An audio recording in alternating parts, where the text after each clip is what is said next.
Oh, it's hard.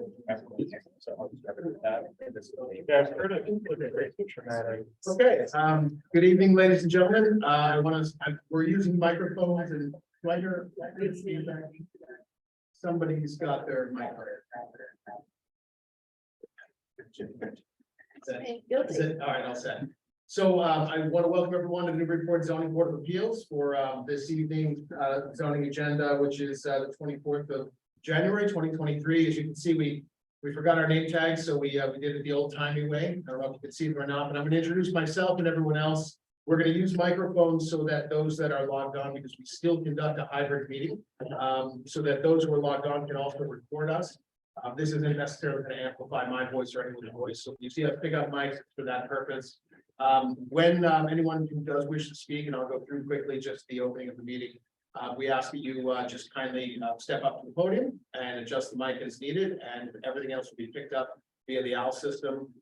And I monitor it here as well as Caitlin Sullivan and everyone else who might be logged on. We have one member, Mr. Ken Swan, who's joining us remote. I believe you can see him. So allow me to open this evening's meeting and introduce myself. My name is Rob Champetti. I'm the chairman of the zoning board. I'm going to just introduce members of the board. We'll take a roll call, establish a quorum. I'll go through the quick process and flow, and then we'll get right into the public hearings. We'll take first the request for continuances. To the extent there are any requests for continuances, we'll go ahead and do that first, and then we will get into the first order of business so that no one has to wait. So starting with our members of the ZBA that are here this evening. To my immediate left, we have Mr. Stephen Delisle, Vice Chair. To his left, Mr. Gregory Bennett, member. We have Mr. Walter Bud Shannon to his left, and to Mr. Shannon's immediate left, Ms. Patricia Pecknick. Our voting, and then we have online joining us, Ken Swan. And I'm going to just quickly take the roll and ask members of the ZBA to respond here or present. Mr. Stephen Delisle. Here. Mr. Gregory Bennett. Here. Mr. Walter Bud Shannon. Here. Mr. Ken Swan. Here. Thank you, Ken. Ms. Patricia Pecknick. Here. And Rob Champetti on here. We have 1, 2, 3, 4, 5, 6 in attendance. We do have a quorum. For purposes of this evening, the voting members will be myself, Mr. Delisle, Mr. Bennett, Mr. Shannon, and Mr. Swanton. And Ms. Pecknick is our alternate and will deliberate and participate and vote on any matter where one of the members has to recuse themselves or remove themselves due to a conflict. So with that having established our quorum, I'll just lay out quickly for those of you that might not have attended the CBA hearing before. Because it's hybrid, we will go through the flow of everything in terms of our sequence, and I'll run you through what that looks like. When we go to public comment, we will always hear from those that are in the room first, and then address anyone who might raise their hand virtually as well. We'll try to give preference to anyone who is actually in the room. So the way the flow of the ZBA works, we operate by a modified Robert's Rules of Order. We start by reading the public notice, and that's the public notice that would have gone out to any abutter and been published in the Daily News. We read that, and just for sort of kind of the layman language, we will read the technical application, what the applicant's name is, if they're represented by any party that would be presenting, and the relief being sought, whether it's a special permit, a variance, and then a descriptor, a brief a brief phrase describing exactly in just regular language what the applicant seeks to extend and to extend a rear porch or to add X number of square feet or what have you. So once we read the public notice, I'll then turn the floor over to the applicant or the applicant's representative to stand and certainly come as comfortable and take the podium and present the application. Once the application is presented, we close that portion of the public hearing. I then go to public comment. Public comment, we ask everyone to kindly govern yourselves accordingly and courteously with respect to the time allotment. We ask everyone to kindly stay within 2 minutes or so. I have discretion, and I almost always exercise granting that as needed so that folks can finish thoughts and sort of get to the end of their intended comments. The spirit of this meeting and all meetings is to hear people out and to allow everyone to sort of speak their mind and allow the board members to hear their comments and thoughts with respect to an application. When we hear from public comment, And so to that point, I'll always give fair warning and just say, maybe kindly wrap up over 30 more seconds. We rarely have ever had the circumstance where we had to like wrangle someone from the podium or something like that. But we try to be in full disclosure, as open and as sort of full information available as possible. So we will just ask you to just govern yourselves as you see fit when you come up with public comment. When we go to public comment, don't feel like you need to come down in the pro or con column. Just simply speak your mind, whether you're for or against. You're welcome to say that. You don't have to. There is no special side of the room for pro or con. Just simply give your full name for our keeper of the record, Ms. Gretchen Joy, who's seated all the way to my far right, and who has the unenviable task of having to write down everything we all say or type it in. So kindly give your name and your address, and then just share your thoughts. Once we go through the room, I'll call everyone that's here. Anyone who wishes to speak and be recognized, just kindly raise your hand and we'll recognize you, and I'll invite you to take the podium. Then once we're through all of the hands in the room, I'll go to any virtual hands that are online. We'll do the same thing. And then once we are completely vetted on any public comment, we close that portion of the public hearing, at which point we go to questions from the board. Questions from the board is simply the phase of the zoning board hearing when members of the ZBA in sequence will ask questions that may have come up during public comment that have been in their minds as a result of presentation. I'll say this too with respect to public comment. For those that have done this before, this is probably familiar. With respect to public comment, if you pose your comment in the form of a question, please know that we mean you no disrespect or discourtesy if we don't directly respond to that question with an answer. You may pose your comments in the form of a question, know well that as part of the process and procedure, we won't be able to address that question directly, but rest assured that question will be written down by one or more of the members of the CBA, and you will very, very well expect to hear that question in some form or another by a member of the CBA during the questions from members portion. So don't fret if you pose a question and you don't get an answer. That's certainly no discourtesy. That's just the process. Once we go through questions from the board, and every member has questions, any additional questions of the applicant representatives, will then close that portion of the public hearing, and we will go into deliberations. Deliberations is the format of this hearing when everyone gets to simply listen to members of the ZBA discuss the matters, pros and cons, and strengths and weaknesses out loud. It's essentially a public hearing eavesdropping exercise that is full disclosure. You get to listen to us discuss it. I will, just as a sense of going through things orderly, I'll go through each member of the ZBA and invite their deliberations on whether the applicant's application meets the criteria. If so, why? If no, not why not? Any issues or debate by between us, you get to hear in sort of full exposure. As we go through each of the deliberations, comments from members, if there are any additional questions, we can simply circle back and ask that question and then return to deliberations. Once deliberations are completed, and every member of the CBA has had their time, I will then invite a motion to approve. The way the Robert's Rules of Order will govern this, you will hear a member of the CBA make a motion to approve the application. Please know that doesn't necessarily mean that member plans to vote in support of the application or supports the application, but merely procedurally is placing that motion on the floor to be voted upon. And it's always presented in the affirmative. So it's always a motion to approve the application. Once that's made, a second is gathered, and I'll invite a second. The motion's made and seconded. We'll then call the roll. In order for the application to be successful, at least 4 members of the ZBA must vote in the affirmative. So we have 1, 2, 3, 4, 5. 5 of us voting this evening. We have an alternate. So that means, do I have that right? 1, 2, 3, yes. So that means that at least 4 of the 5 voting members of the CBA have to vote in the affirmative for the motion to carry. If the motion carries, the application is approved. And it's as simple as that. So I always try to lay that out just so everyone understands what we're in for. And with that, I will open up the public hearings, and we'll begin by just addressing the 2 matters that are before us where we have received requests for continuations. The first is Diane Hanley and Michael Dow, care of Lisa Tellerman and Costa LLC. The application is for 34 Ting Street. It's continued from January 10th 2023. It's an application for a special permit for nonconformities.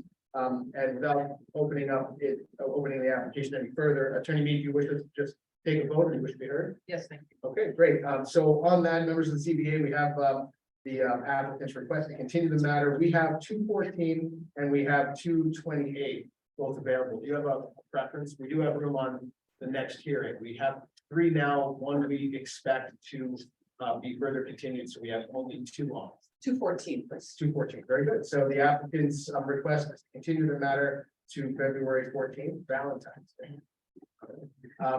Any comments by members of the board on that request? And if not, we have a motion to continue. I will move that CNC -22-33 application for 34 King Street. The request for continuance to be granted to the February 14th, 2023 hearing. Very good. We have a second. I'll second that. Thank you very much. Motion made by Mr. Bennett and seconded by Mr. Delisle. Calling the roll on the motion to continue to 214, Mr. Delisle. Yes. Mr. Bennett? Yes.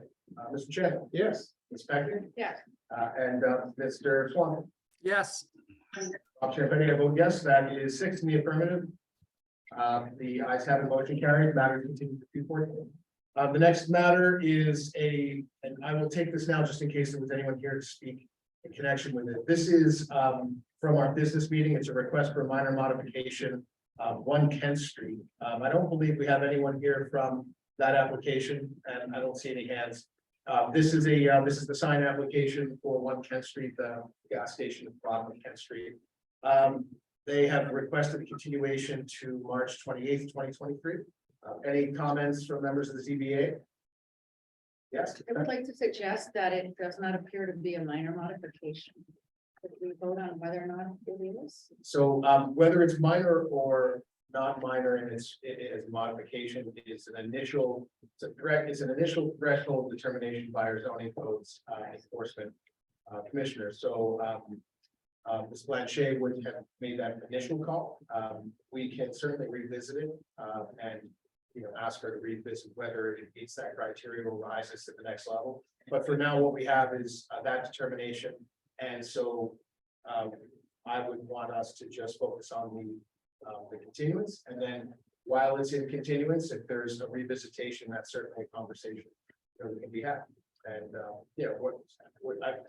we're all as members, as well as the applicant themselves, are entitled to sort of an explanation as to what criteria was met, whether it rises to a higher level. Your concern is whether it's a major modification requiring full notice to abutters. I was wondering about that, yeah. Fair enough.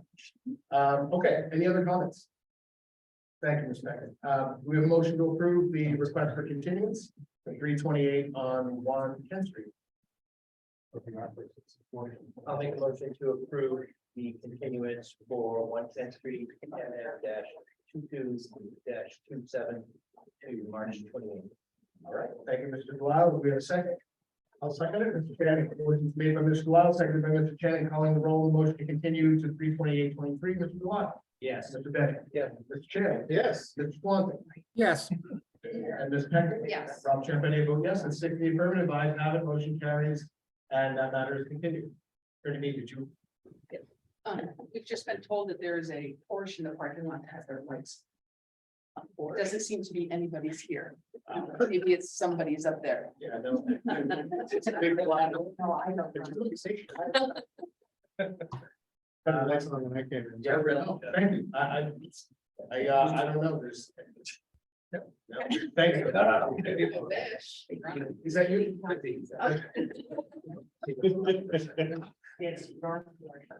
Very good. All right, so we're gonna take a moment, and then we're gonna get right into the first application, which will be Newburyport Renovations LLC, 5 Oak Street. We'll do that as soon as Mr. Bennett can turn. This is a good time to take a water break or a quick restroom break if you like.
That's funny. I feel like read their notes.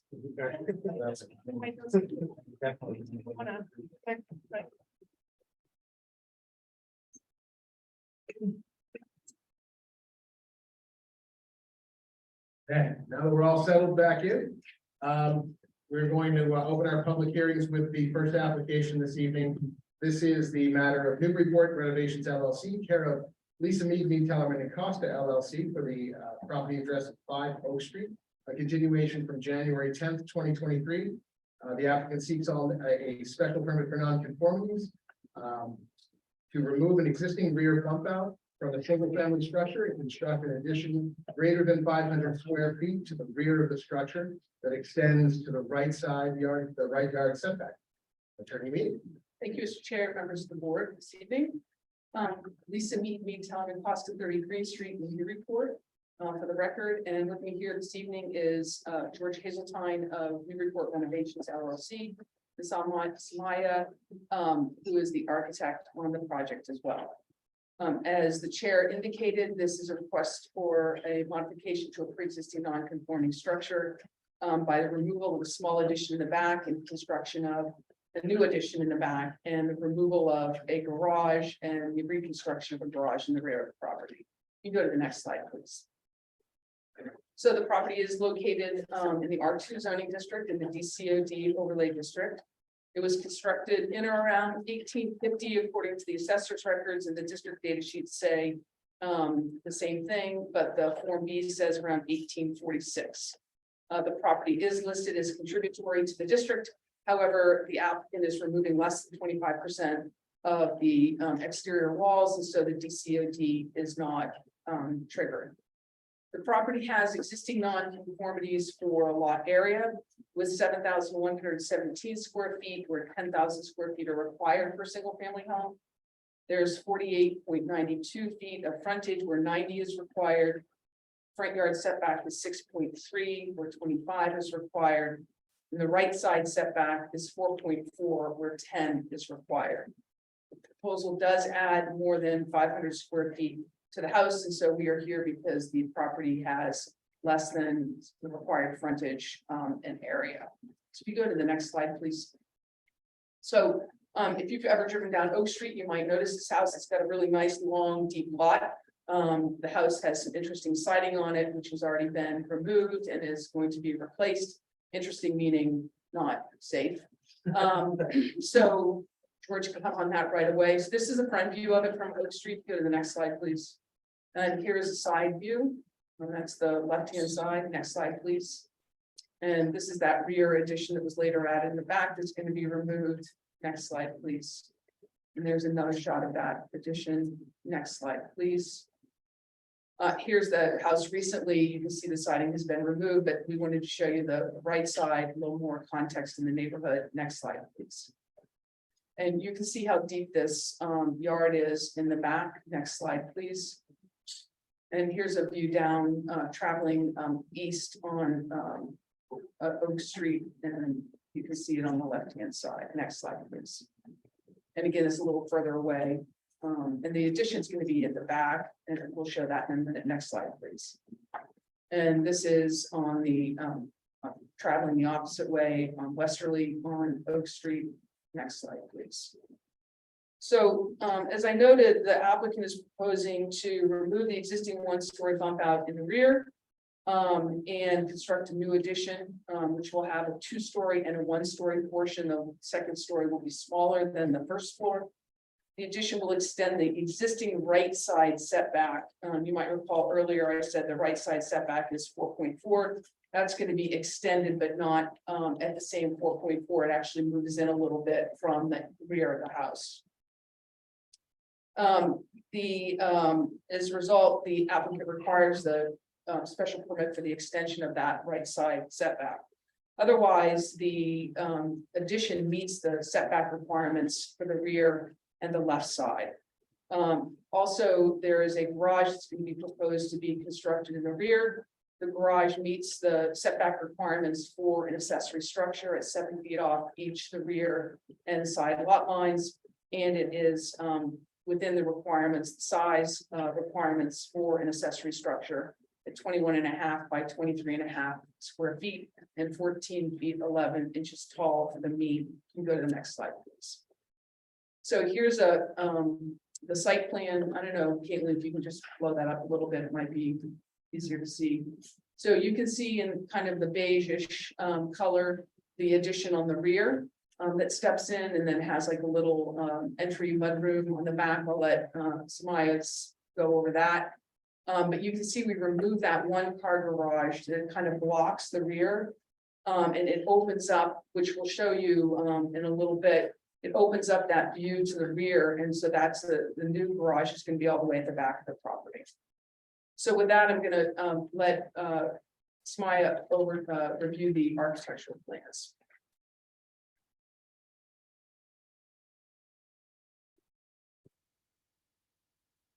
Good evening. My name is Samia Tuma, and I'm the owner of Extension Park Design. So this is the first slide showing the two existing elevation at the top of the page, and you'll see the two proposed elevation right below them. So if we can start by the front elevation, you can see that on the existing, we're moving the windows that are in the middle and realigning them with the ridge. And we're also modifying the chimney and removing and replacing the chimney to create a new chimney with a little more interest in the brick detail that you can see on the bottom elevation. You can also see the alignment of the two windows. And we decided to add the addition towards the back of that property to make sure to maintain the streetscape as well as we could and preserve the existing building as well as we could. So the only wall that is really affected by that addition is the one to the rear of the existing building. We are going to remove the addition on the back, as you see on the second elevation to the left. So that addition will be removed and replaced by the new expanded addition. We also are going to update a little bit the trim detail on the property based on the neighborhood. This property itself seems a little plain considering the year and the style of the neighborhood. So by adding a little bit of extra detail, simply by adding a crown to the rate, and also reworking the front portico, which has some very interesting proportion, I guess, that we will kind of rework that into the crown of that front entryway. We are also removing the two existing side light and adding two side light that would match the style of the door. And if you want to go to the next slide, we are going to add one window on the left elevation at the top. And again, you can see the area that we're removing on the back of the existing. And we're adding few elevation, few windows in the back. And we have the back elevation. We are also removing like you saw, we're removing the siding. And we're proposing to add 5 inches exposure wood clapboard to reface the existing property and the addition. We are also going to add a breeze board at the top of the window, which you can see at the, on the side elevations. And for the garage, if you wanna go to the next slide. The garage, the proposed garage, will carry the same type of detail as the existing property and the addition. So we will see, you know, shutters and, proper hardware for shutters and crown molding and very simple casing. We left this casing as is. We're just gonna replace them in kind and keep the same type of casing for the existing property and the garage.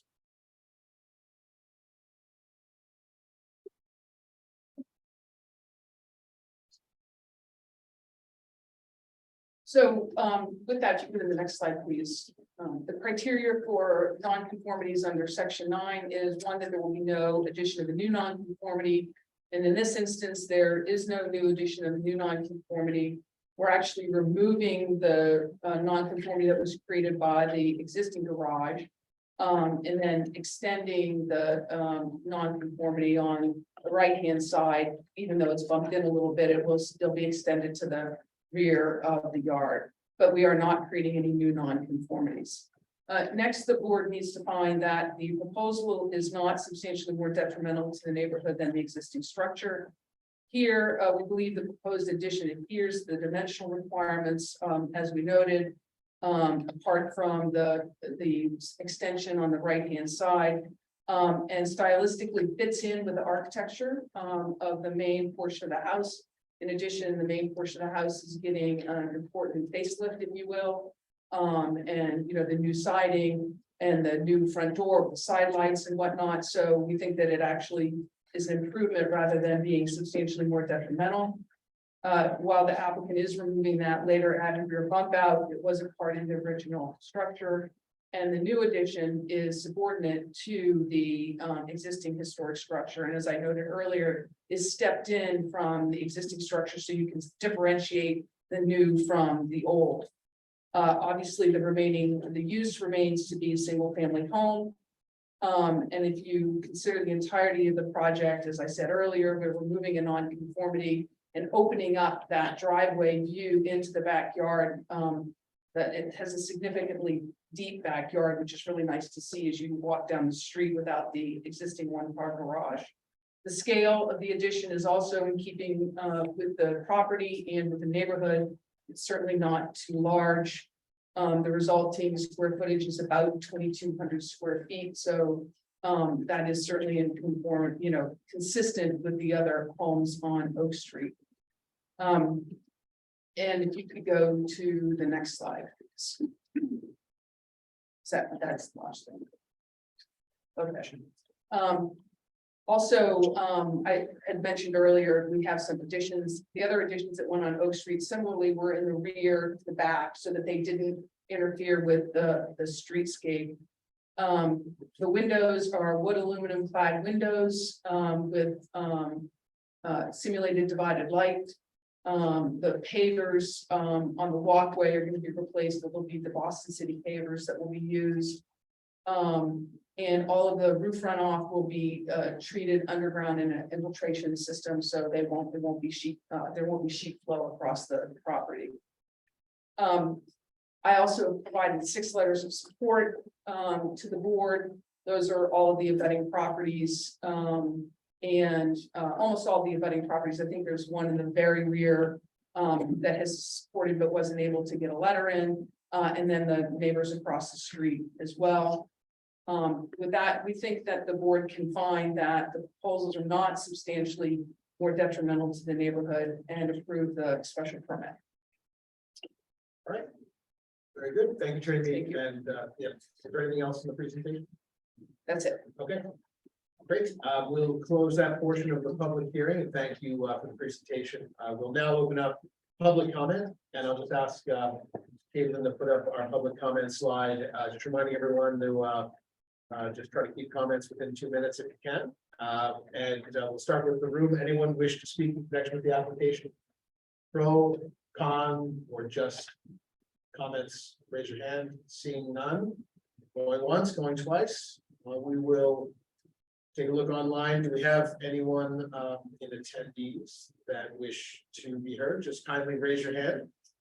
And we will recognize you, open your mic, and you will have the floor. Seeing no hands online. I will go ahead and close that portion of the public hearing, and we'll go right into questions from the board. We'll begin with Mr. Lott. Thank you, Mr. Chairman. I don't really have any questions regarding the proposal, the substance of the proposal itself. I had an architectural question with respect to the windows shown in the architectural drawings, 6/1. I was wondering if that's if that was what actually is going in, or if that was just a placeholder, and if so, why did you choose 6/1? Just curious. Well, that's what we're proposing.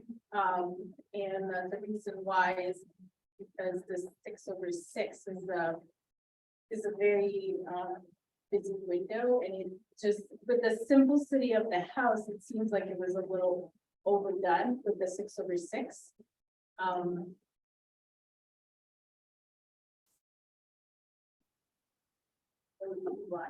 Okay, yeah, okay. I was just curious because it seemed that the 6/1 was a more modern window than the house to me, but. Okay.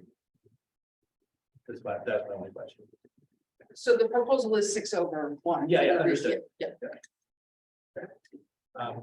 Mr. Bennett.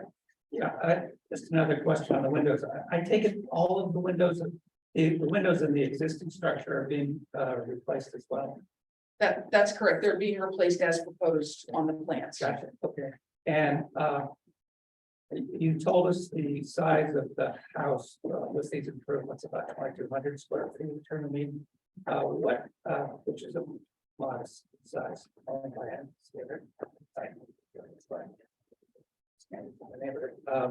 What is the total size of the improvement roughly? Sure, the total size of the improvement is 949 square feet.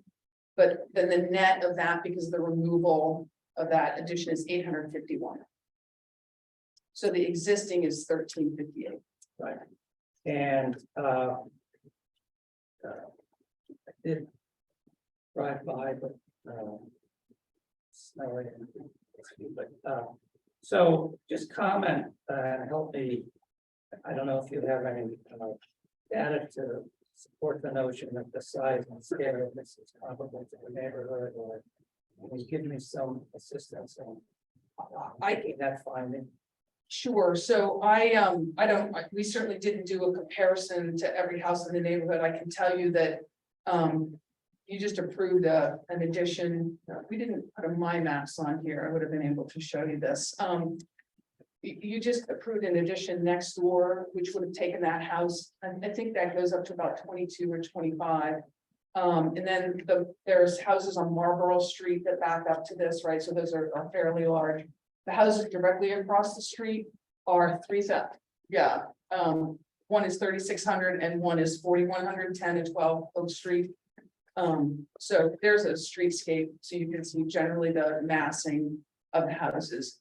Then so you can see the one at 7 Oak Street right next door is the large house that has the small addition on the back. Just thank you. You're welcome. Okay, Mr. Chen. Yeah, I had one question, the little portico. Doorway in the front, Sure. it appears to project out from the building when you look at it, albeit small. But it's not shown on the drawing that it's having any forward projection. The only reason I'm asking is this front yard setback, I think is 6.3 feet right now in the left corner. So I'm asking, is there anything gonna be done to the portico that would extend it closer to the street?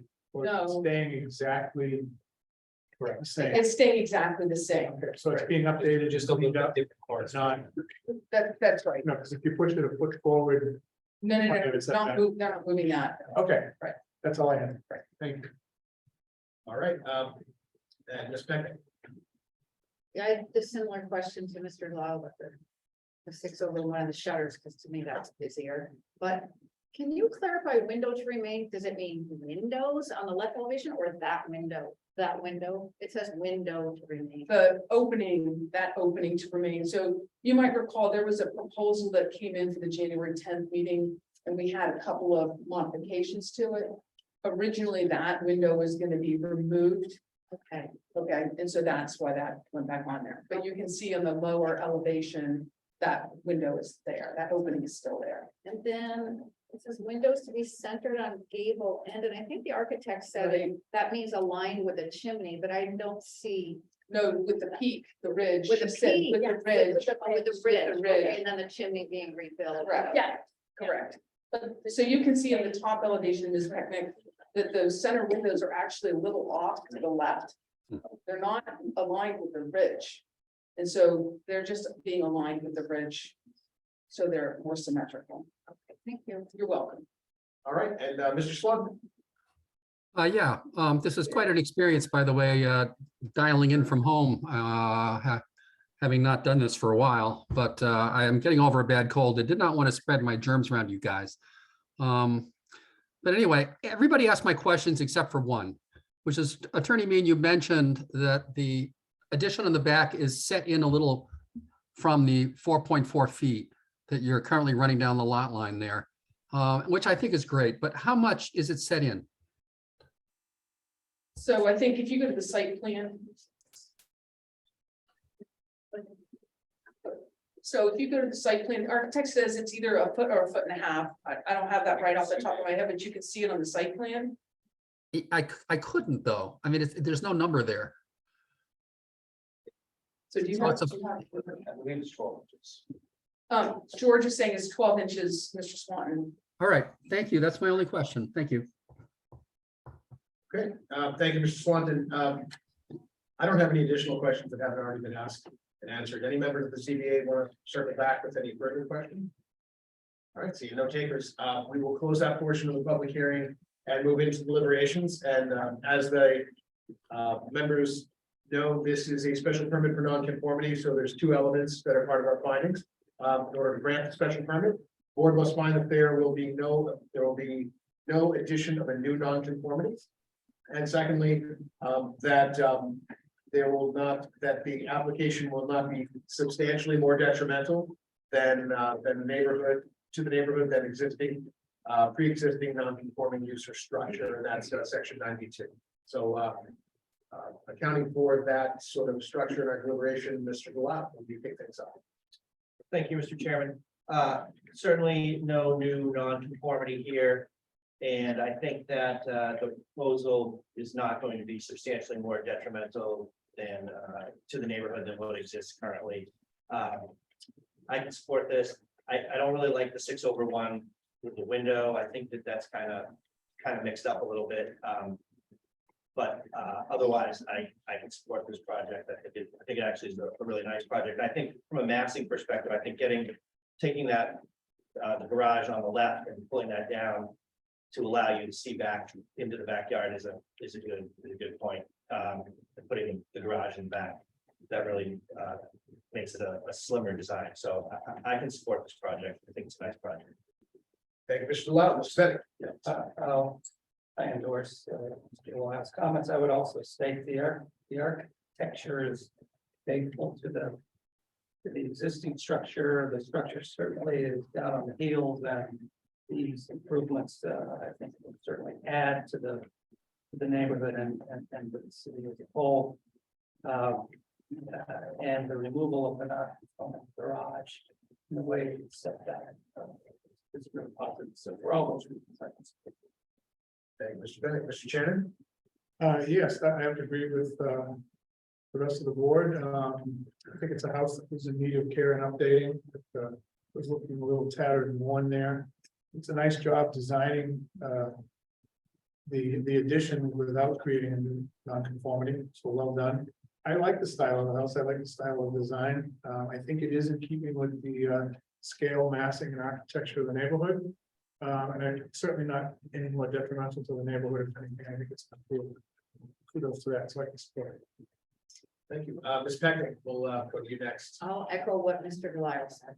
Very good. Mr. Swanton, you get the back cleanup. Yeah, I mean, I agree with what all's been said, and I would only add that I do like the fact that you set in the addition on the back from the 4.4 feet by an additional foot. So for all those reasons, I can support this.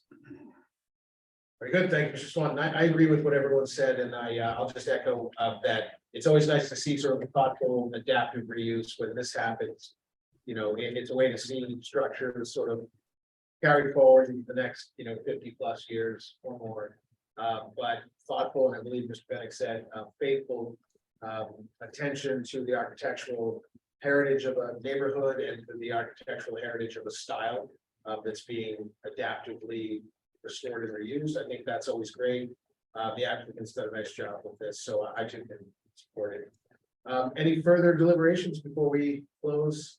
Seeing none, I will close the deliberations portion, and with that, I will invite a member to make a motion.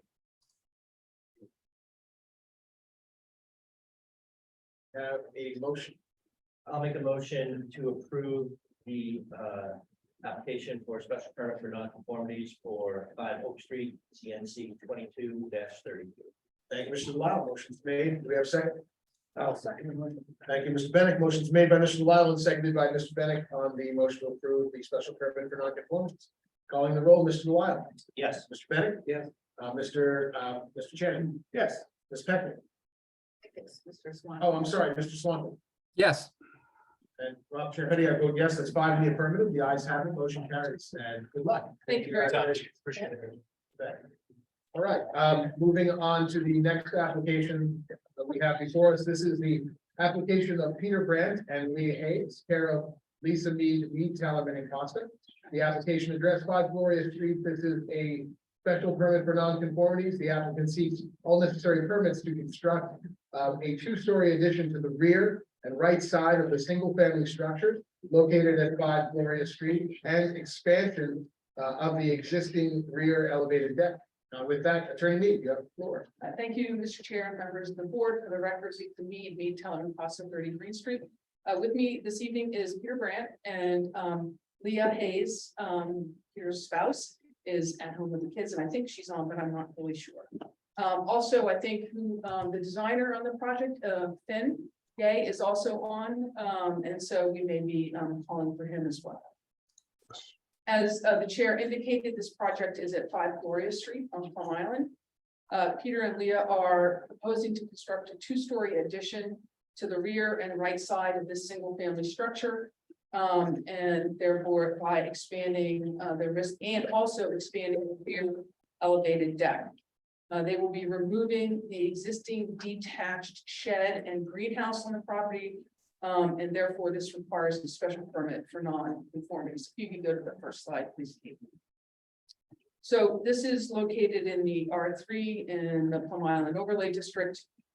Interestingly, the structure was built around 1900, but in 1996 underwent significant renovations, and little, if any, of the existing cottage, if you will, remains.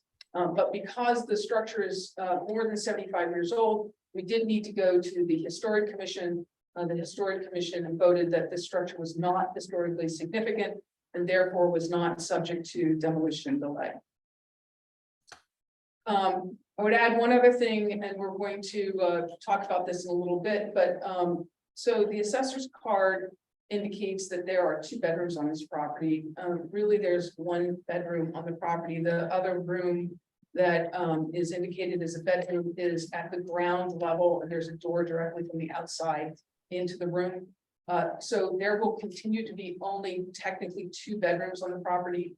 If there's an issue with the board on that, we can talk about any kind of restriction, but there will be on that room will not be used as a bedroom, only the new bedroom that's being created. So there will be 2 bedrooms in the end. So we can talk about that. I just wanted to clarify that a little bit. So the property is non-conforming, not surprising for a lot on Plum Island, for lot area, frontage, front yard setback, left side setback, and FAR. The lot area is 4,900 square feet, where 12,000 is the minimum, 70 feet of frontage, where 120 feet is required. There's a 3.5 foot front yard setback, where 20 feet is required, a 3.5 foot left side setback, where 20 feet is required, and the FAR 0.28, where 0.25 is the maximum allowed. The property is being improved by just about 500 square feet. It will remain conforming for rear yard setback, right yard setback, and importantly, I think, as we talk about this, open space and also lot coverage, building height and parking will all be in conformity. If you could go to the next slide, please.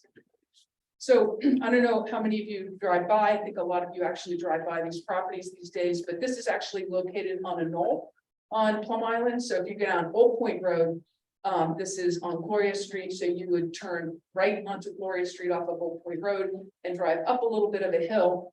So you can see it. And that's the property sitting on the left-hand side of Gloria Street there. If you were to pass the property, it goes down again towards the basin, but it is on kind of the hill. And I think that's important for our discussion in a little bit. Next slide, please. So here's the rear view of the property. Next slide, please. And this is the front view on Gloria Street. And you can see why the Historic Commission made the determination they did. Next slide, please. And this is the very front view on Gloria Street. Next slide, please. And this is kind of the side and front view with the parking. You'll see that shed building that's going to be removed as part of this proposal. And you see the door on the bottom left-hand side by the driveway. That's that door that goes into that bottom room. Next slide, please. And sorry, this is the rear, the other side. The other photo was the right side. So this is the rear of the property. Next slide, please. And again, this is the left-hand side of the property. So next slide, please. So the expansion of the home, as I said earlier, is fully within the setbacks on where it's being proposed. What's actually being expanded on nonconformities is the deck, because it's taller, it's higher than 30 inches. You might recall there was a zoning change a year or so ago, where if there was a deck that was taller than 30 inches, it would have to meet the dimensional requirements. And so right now, there's a nonconformity dimensional requirement. And while the addition itself is fully conforming, the deck extends a current nonconformity, which we'll talk about on the site plan momentarily. But the building itself does not extend or exacerbate or create any new nonconformities itself.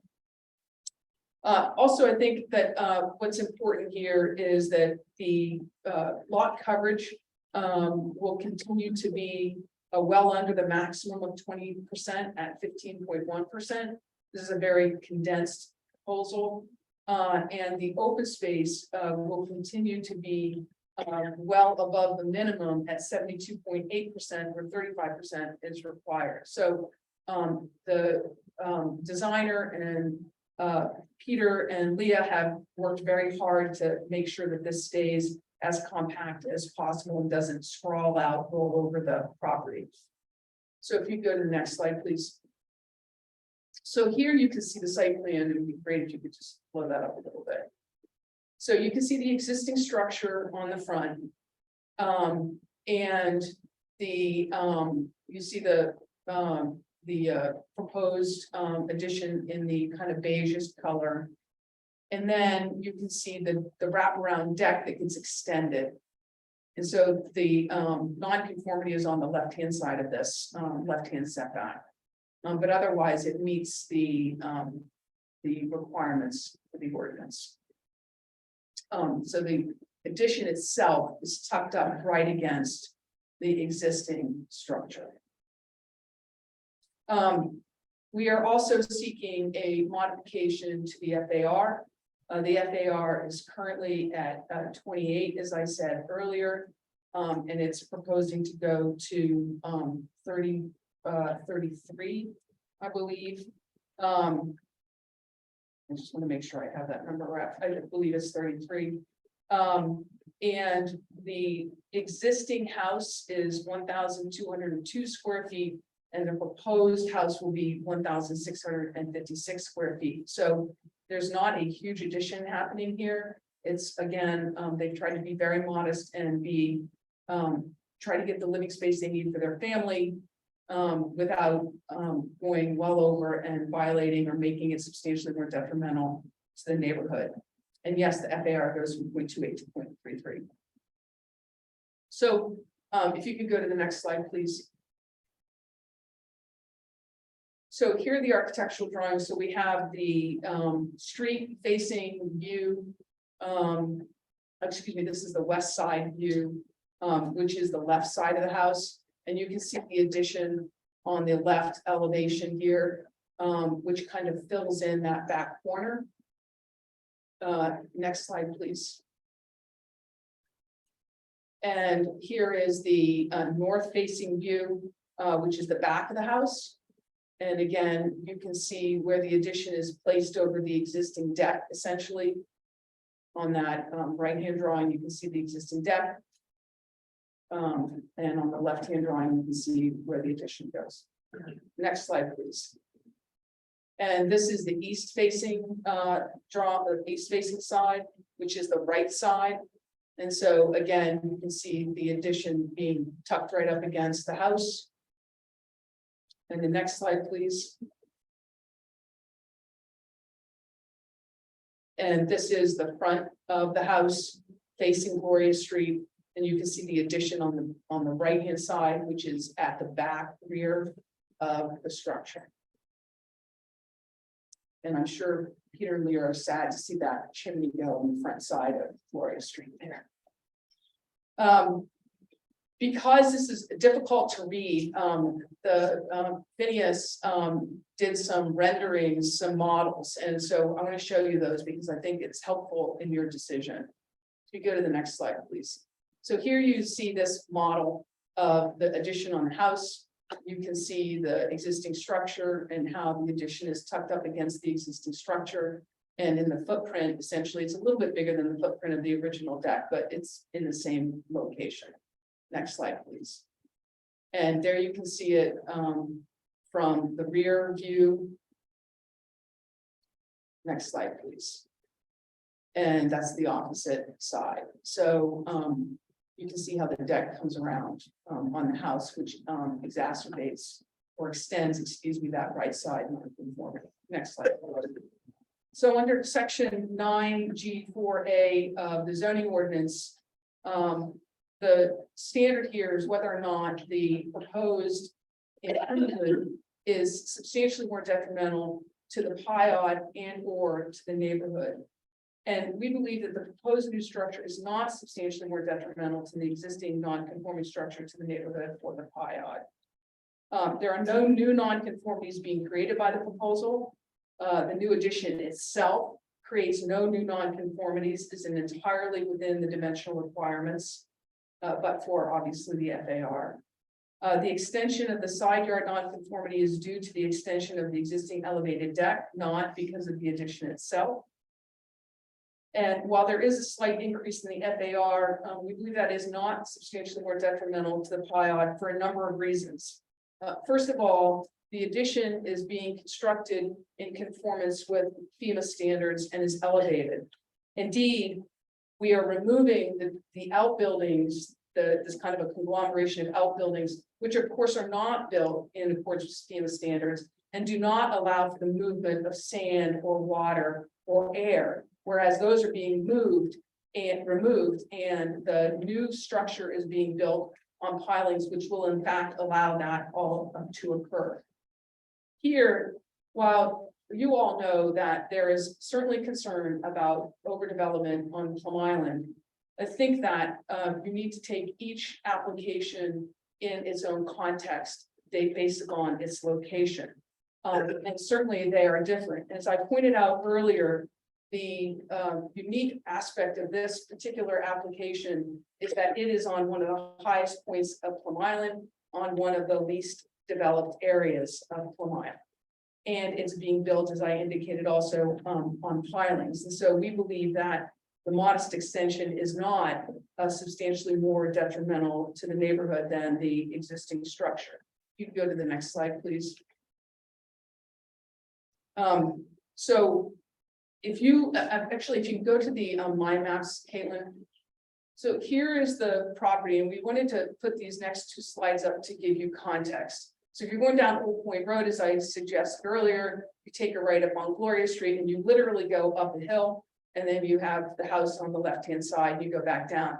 This is where the basin is. It's certainly not subject to, you know, the wave action that exists at the mouth of the river or actually out on Reservation Terrace. And so if you view it from that perspective and how the construction is occurring, and frankly, how the remainder of the lot is remaining open and still in full compliance with the zoning ordinance, you can see that this proposed addition is not substantially more detrimental to the PIOD or to the neighborhood. And if you could go to the next slide, and this is just a wider view, so you can see the basin, which is the closest water body here to this property. And I just thought that that was important, that you can see that it's away from the issues that are happening on the barrier beach to the east. So with that, we believe that the proposal demonstrates consistency with the purposes of the PIOD.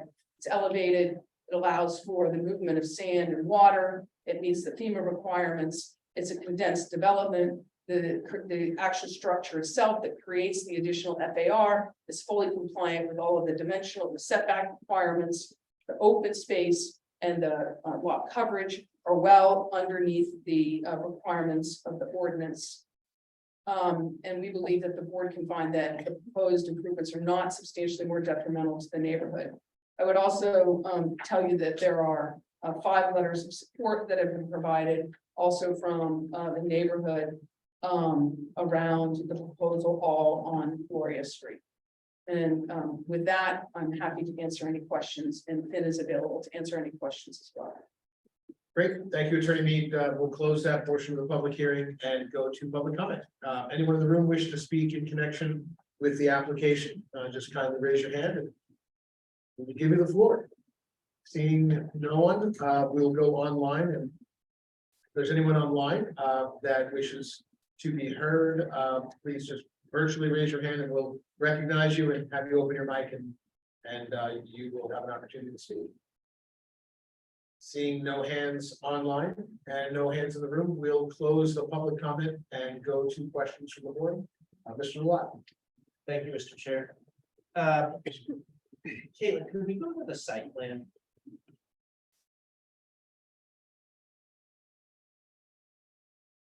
So on the site plan, as per usual, the beige and light beige represent the proposed expansion. Now where the darker beige box is, which is the addition, the other lighter beige being decks, if I'm not mistaken. That's correct. Yeah, okay. Under there, it says wood walk. So that's a little wooden walk that exists currently? Today, Yeah. that's correct. Okay, and between the wood walk and the addition or the existing structure is just a patch of sand or a few feet Correct. width of sand, okay. And then that sort of L portion of the proposed addition, that is over the existing deck, Correct. okay. And you can actually see the size of the deck. So I said it was a little bit bigger, and it truly is just a little bit deeper than the existing deck. It's not much at all. Right, and then there's that structure that says bench, is that actually like a bench? It's kind of like I think it was like a 70s pad, at least on Plum Island, where the bench is built into the deck railing. Oh, yeah, okay, Yeah. I understand, okay. Yeah, that is a 70s, yeah. Okay. And then in the proposed addition, there's no new bathroom being proposed, or? No new bathrooms. Okay. Okay, that's all I have for questions, thanks. Mr. Bennett. Just to make sure that there's no new plumbing whatsoever, is that? No additional plumbing. Right, there's the kitchen is being moved around, right? You're doing, Kitchen, it's basically just tacking on the rooms, no additional movement of the kitchen or. So explain to me why the fire goes up about 20%. What's accounting for that? Sure, so that additional square footage that's being added, right, so the current FAR is 28%. So there's almost 500 square feet being added. And if you go to the models, that might be the easiest to see. Yeah, go to that one. So you can see that square footage straight ahead in the sliders, right? So that's being added. And then, Interrupt you right there, sorry. Is that a vaulted room or is there a? no, there's a second floor that's a on there. second floor? Yeah, Yes, right. on the addition. So I can tell you the exact square footage of each floor because I have it. Hang on a second. So in the existing house, the first floor, ground floor is 427. There's a little piece coming off, that's about 420. Second floor on the existing is 501. And it's gonna be 710. And the third floor, which is actually the second floor, right, because you don't count the ground, is 274 and it's gonna be 526. So that's all within that addition. So the total square footage, the total increase in square footage is approximately how much? About 500, just slightly under 500. And that increase in the current square footage, yeah. 1202 to 1656. Okay, thank you. You're welcome. Thank you, Mr. Bennett. Mr. Chairman. Yes, I know you commented that the addition is gonna be stilted, which is excellent idea. Right. But the remaining building is not, it has a real basement. Right. So it is still at risk of during a flood. It would be a really big flood in this It location. would, it would, I agree, it's up high. Right. Well, for Plum Island. Well, it's up high. right, in context. In context, yes, yes. Yeah, so although the addition is still to the original building structure is the basement and you're counting that in FAR. Oh, yes. Oh, yes. So I would suggest remove the basement. Well, that would mean That remove would the be whole perfect. house, right? Right. We can't do that, Well, you can't just. right? Okay, I have no other questions. Great, thank you, Mr. Chairman. Ms. Peck. I don't have any questions. All right, and Mr. Swan. Yeah, you mentioned the existing house is 1202. And if I divide that by 4,900 square feet, that's a 24.5% FAR. So the way you got to 28 must have been including the shed that's coming down. Is that correct? Right, under the zoning code enforcement officer's directions. You count the outbuildings if they meet a certain dimensional requirement. Right. No, I understand. So it's kind of like a two-step project here. If you get rid of the outbuilding, you go into conformance at 24.5. And then this proposal will bring you up to 33.8. I just want to make sure I understand the math here. Yeah, in fact, the outbuildings are 179 square feet, so the current square footage on the entire property right now is 1381 in accordance with Ms. Blanchett's calculations. Yeah, I get it. I just looked at the 1202. By the way, I took a drive up there recently on a pretty day. That is a very pretty spot. I mean, you're up high, you can see all around. It's a very pretty spot.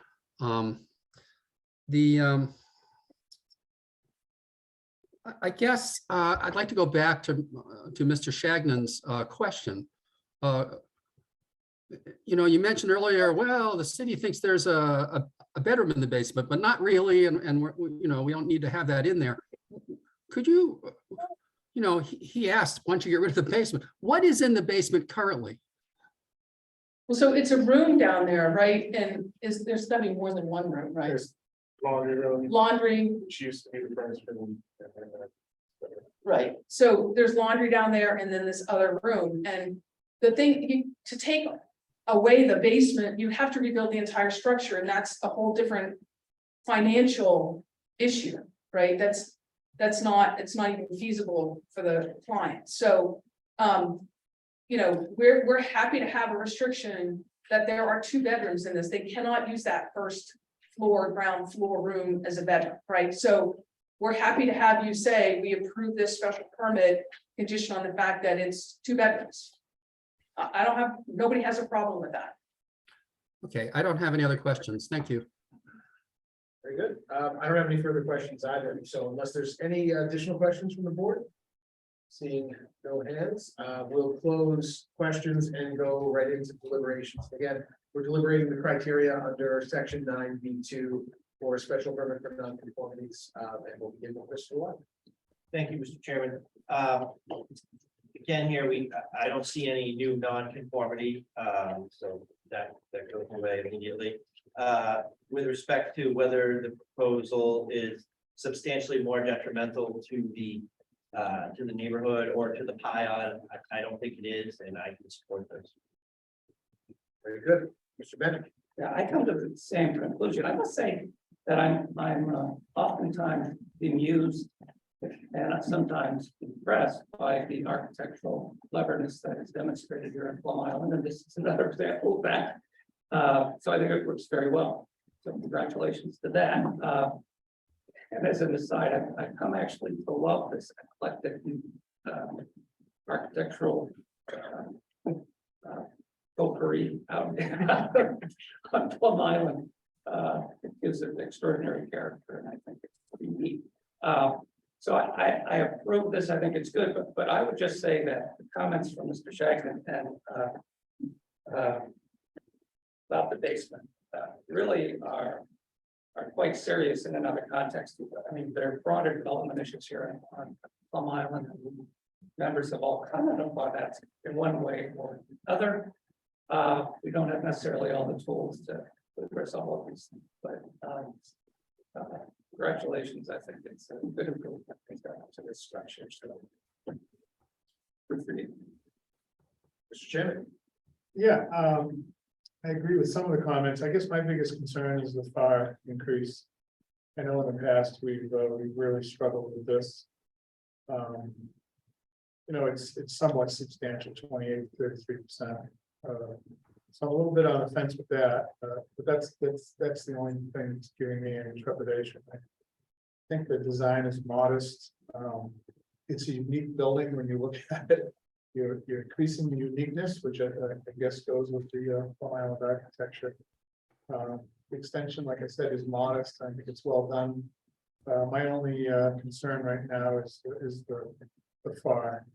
You know, this board has at times taken a stand on, you know, anything over 2 or 3%, especially when it's over by 3% already. So I'll wait to hear the rest of the comments from my buddies. See where we go. All right, Ms. Beckman. I don't have any objections. Okay, that just leaves our final buddy, Mr. Swanton. He is a good buddy. Thank you. Yeah, I have a similar concern with Bud. You know, I think there's a lot to like about this proposal and this design. And the location certainly is a great location. My concern is about the impact on the PIOD. I mean, this is essentially by getting rid of the shed, this thing becomes conforming from a FAR point of view at 24.5, and then to go up to 33.8. If we were to let every property on Plum Island go over the guideline to 33.8, that would have a very detrimental effect, in my opinion, on the PIOD because it's such a fragile environment. So that's my concern. Yeah, there's a lot to like about the proposal, but that is my lingering issue.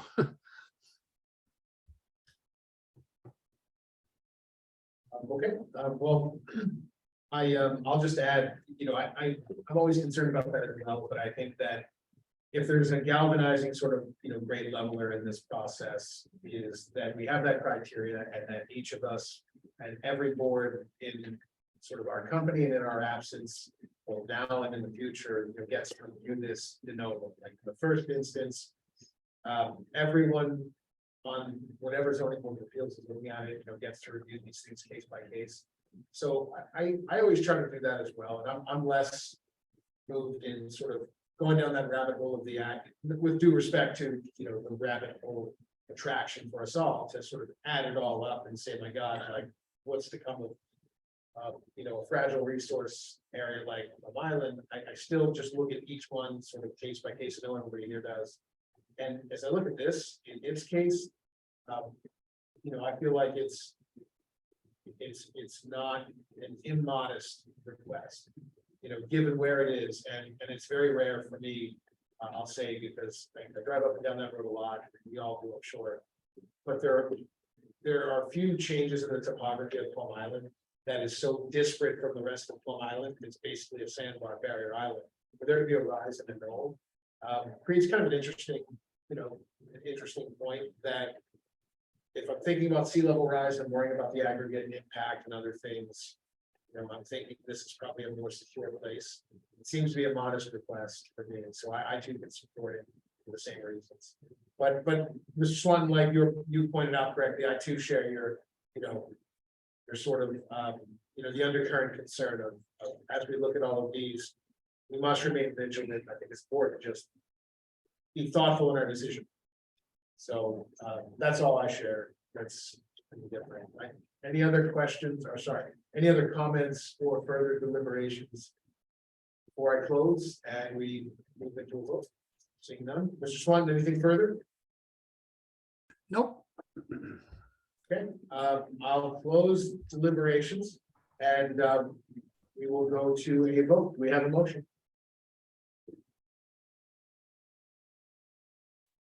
I'll make a motion to approve the application for 5 Gloria Street, CNC 22-35, special permit for non-conformity. All right, thank you, Mr. Chairman. Do we have a second? I will second the motion. Thank you, Mr. Bennett. Motion's made by Mr. Shannon, seconded by Mr. Bennett, calling the roll. The motion to approve the special permit for nonconformities. Mr. Delat. Did we want to take them up on the restriction? Do you want to make a modification to your motion? Modify the motion.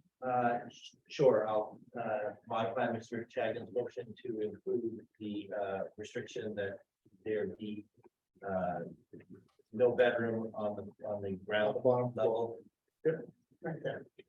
Very good. I accept that. Very good.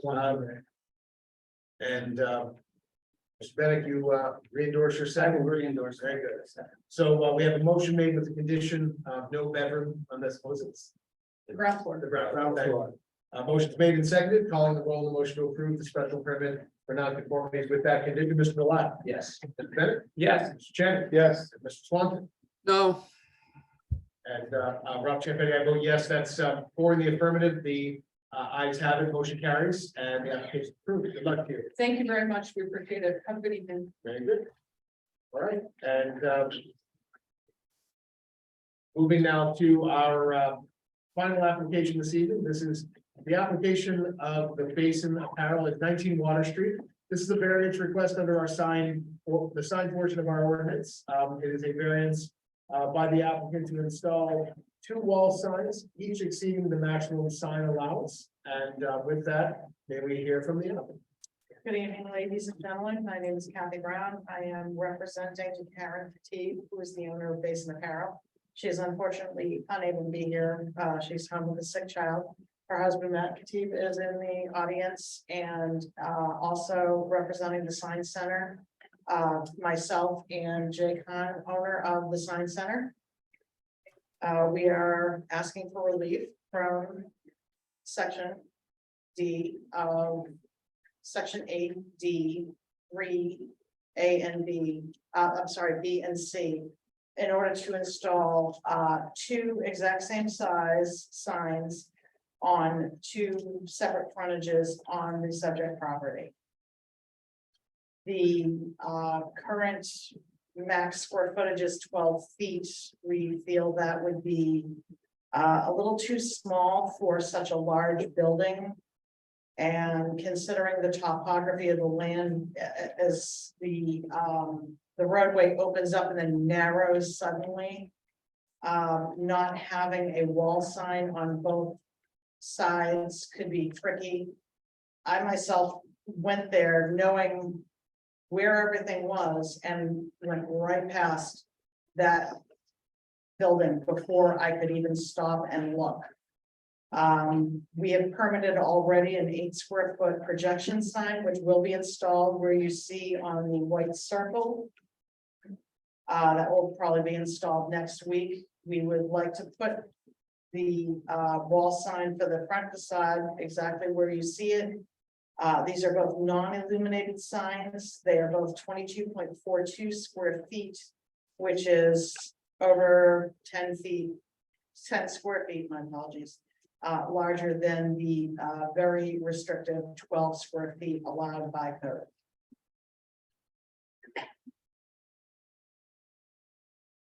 Granting relief for this would not be injurious to others because we're placing signs that are not illuminated. It would do very good to Basin Apparel by being able to properly advertise their new expanded location, therefore able to increase their business, which is good for Newburyport and good for the people of Newburyport. We're not trying to denigrate the law here. We're trying to respect the spirit of the law in that we are coming to you directly and doing this the correct way versus the previous, as was described to me as a problem business that had many signs on the front. If you could go down to slide that one. As you can see here, the previous tenant had an 8 square blade sign. They had an awning with 3 separate signs on it. They had numerous pictograms of furniture. Plus they had all of the window vinyl on that side. And apparently they didn't do it the right way. We are going to make it a point of not cluttering the front of the building. That is why we only want the current blade sign and the wall sign. From 50 feet away, it's very difficult down there to see when you're driving from any direction. And if you're coming down Market Street, you would need that sign because the blade sign isn't enough for you to see directly in front of you.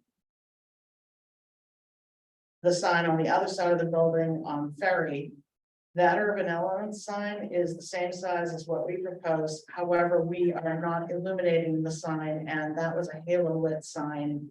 We're removing that, so that is to the public good. For other examples of signs that are currently around, this is Market Street Jewelers. They have awnings. They have 1 sign each side. Next slide, please. MK Jewelers here has 1 wall sign on each side of the building, and they have a blade sign coming off the very corner of the building. So that is another example. If you go down 1 more, please. This has one business has 4 signs on it. And then the Playhouse has its own separate sign. Go down again. And Starbucks has 2 wall signs on either side of the facade, and they have a Starbucks logo in the front. So having 2 signs and a blade sign would not be out of the realm of acceptable, I believe, considering the signs in the area. Understanding that during high traffic periods, you're still looking around, but you have pedestrians that you have to be careful of. And if you do not have proper signage that's sized correctly for the size of the building, it's easy to miss. And it's very difficult to get around trying to turn around and get back to the building. And I myself had trouble finding the sign the first time I went there. So the signage proposed is not going to go over 5% of the facade of that building on either side. So we ask that the board would be willing to grant us the additional square footage to put the 22.42 square foot signs up on two sides of the building, in addition to the blade sign, and that is what we are asking for tonight. Very good. Thank you very much. And we may have additional questions when we get to that period, but we'll close the presentation portion of the public hearing and go to public comment. Anyone in the room wish to speak? Yes. Ms. Nichols.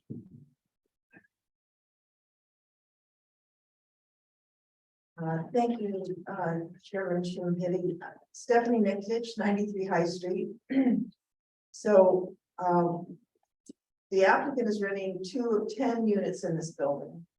And I guess one of the things I want to understand is, are those 2 units the entire first floor of the building? So that's a question. Yeah. So the request to have 2 signs on different sides of the building does not seem unreasonable. There also is still a blade sign that is going to go up. But the applicant is proposing 2 signs which are nearly double the 12 square foot maximum allowed for a single sign.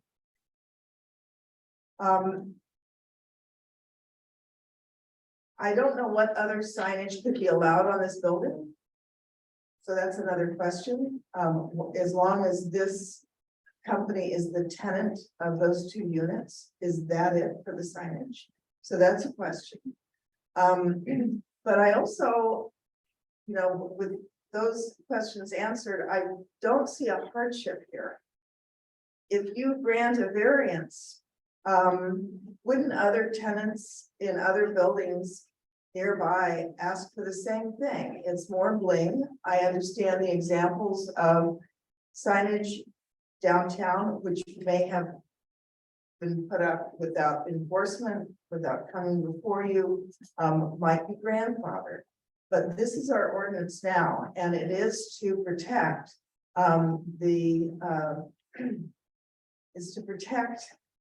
and enhance the visual environment of the city. This is a very dense area. This building is right next door to the Custom House Maritime Museum. Someone shouldn't be driving down the street at such a pace that they couldn't see. And their navigator couldn't see that they're getting up to their address. So my concern is if you grant this request for a variance, it would completely undermine the purpose of this section of the zoning ordinance. And that anyone with this granted could say, we have the same hardship. If this is a hardship, and I argue it's not, there's no hardship here, but if that's it, we have the same thing. So, in fairness, can't we also have much bigger signage? So I'm asking you to please deny the request. Thank you. Thank you, Ms. Nikitic. Anyone else in the room wish to speak in connection with the application? Yes. Steve. Good evening, Matt Katib, 17 Ting Street. We can always say, like, if everybody downtown is gonna upgrade their signs just because one store upgraded their signs. However, the space that we have on the building is massive, and to put a 12 square foot sign on a building that size, we've tested it. It looks, you won't be able to see it. It's just the frontage 65 feet on the front side and 93 feet on the other. I do request your kindness, please, of approving the sign, since it's a huge upgrade from what the current situation is, or the previous tenants. Thank you. Very good. Thank you, Mr. Katib. Any additional questions? Public comment, I should say. Anyone in the room? I'm going to go to online. Anyone online who wishes to speak, just kindly raise your hand virtually. We'll recognize you. Okay, seeing no hands there, no further hands in the room, I'm going to close the public comment section and go to questions from the board, and we'll start with Mr. Doyle. Thank you, Mr. Chairman. First question, you walked us through a bunch of the other buildings that have similar signage. Do you know the dimensions of the signage on those other buildings that you walked us through? I can guesstimate, but I would be incorrect. I didn't want to be the strange person walking around measuring everyone's signs. I was actually questioned by someone on the street when I was measuring the front of this building. As to, oh, what are you doing? Why are you doing that? And this was on a Sunday. But, okay, so the proposed sign, Mason Apparel Company is 161 inches. What is that? Did you say it's 12? So that's 144, so it's like 14. Yeah, approximately, yes. And it's, The sign size is based on what would be appropriate size signage for the size of the building. And due to the fact that they occupy the entire first floor of the building, which was, I believe, units 9 and 10. But for a building that large and for a use that large, it's in comparison to other businesses down there, it's bigger. yeah, okay, so, but it's 13 feet wide and about 2 feet high. And would you say that, you know, in your opinion, that those other signs are at least 13 feet long and 2 feet high, or In combination or separate? The ones at this, the ones at the, like a Starbucks sign? those could be 12-foot sign, 12 square foot each, but I would not want to actually come down with a number because again, I did not measure those signs.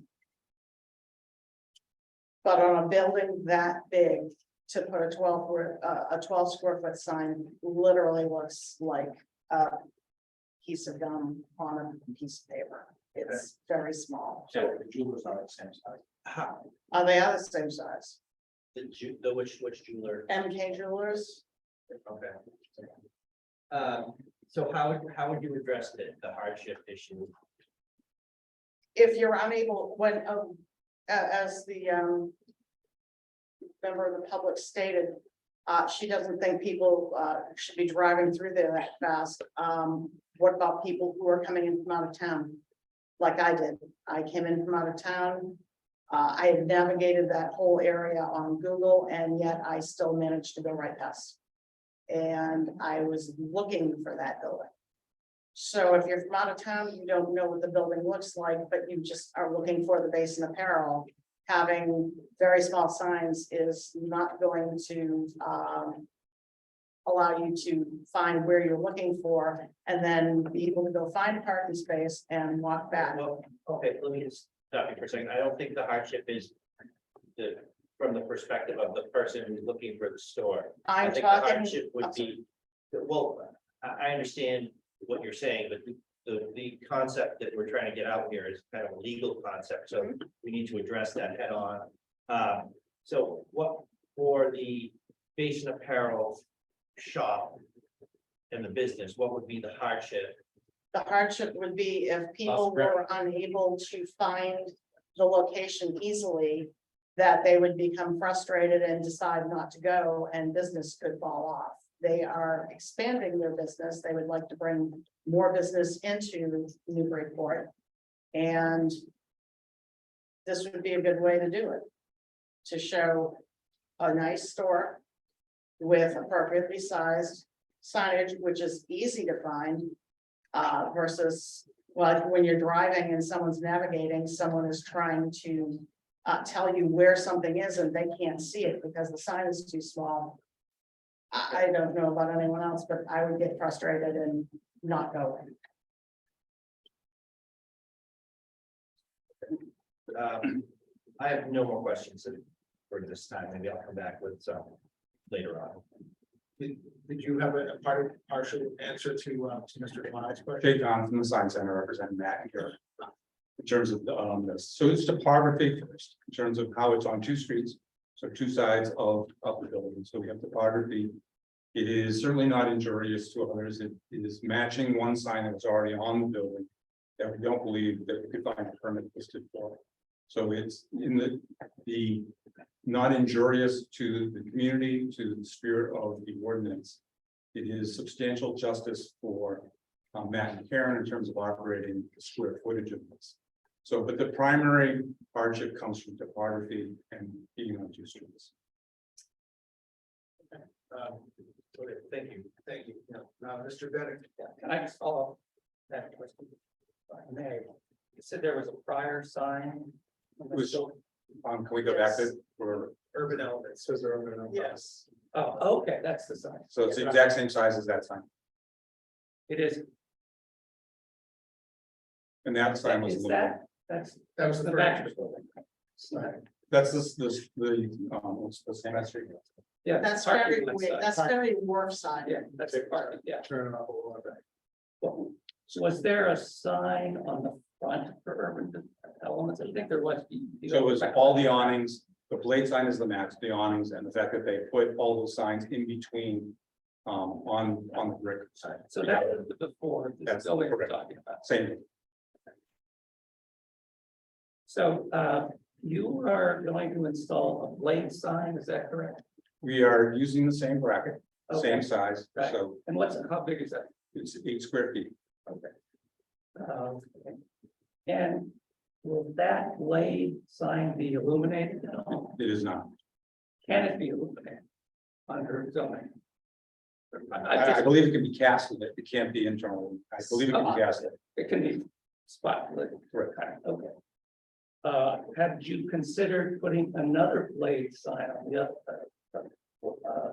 side? I think the challenge is that you have two types of users of the space. You have pedestrian traffic and vehicular traffic.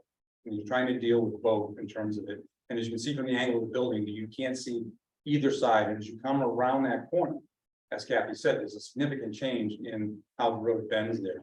So Yeah, Could not- see, I mean, I'll just. So blades- Take a point, excuse me. I mean, you have that sign in the middle, the cars are coming up and around, they will be passed before they see it, they'll see the blade sign on either side first.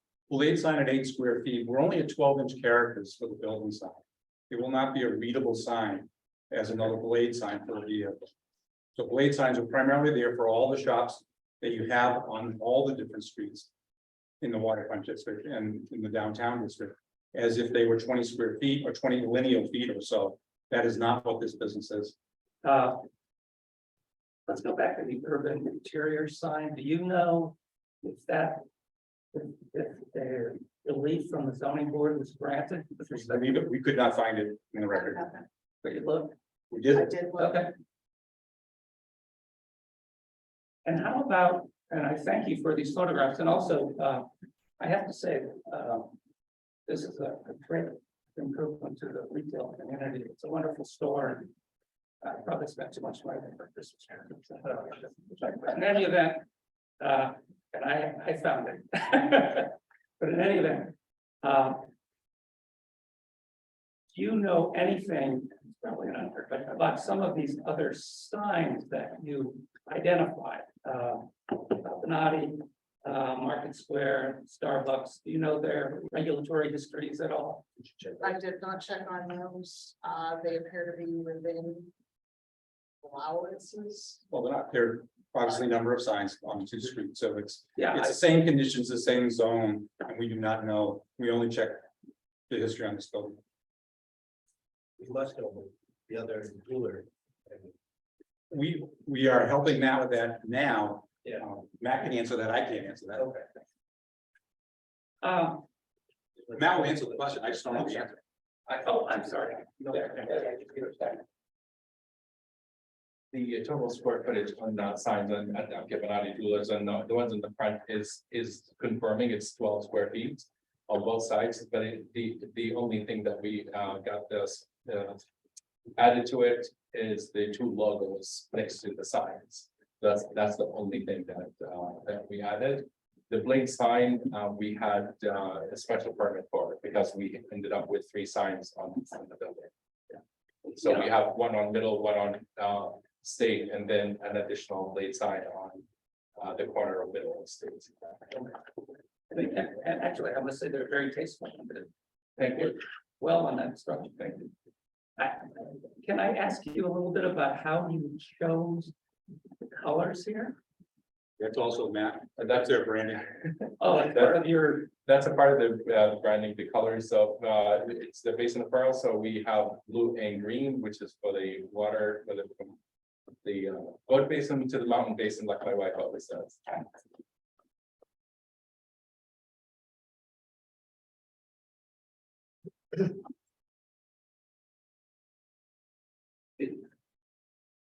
I guess, Gideon's and I have been older here. You want green? I love green. I don't know. I'm just my aesthetic is I like something a little more in harmony with the feel of the building, which might be black and the gold or what you did on your building, but that's my own aesthetic. Everybody. You're trying to get me in trouble with my wife. So, Don't do that. No. I don't have any more questions. But I do wonder how direct this to the chair. Is there? How do we? Is there a? I don't know. Book of sign variances or something? Is there any way we can understand how the various signs have or have not? yeah, that has an answer for you. Where do you find anything regarding variances, special permits, anything that's recorded with the registry of deeds? You can actually search on the registry of deeds website. So you would go to salemdeeds.com and plug in the address of any location, and then you can get the history of any variances, any special permits, any mortgages, deeds, the whole 9 yards there. I think, thank you, Zach.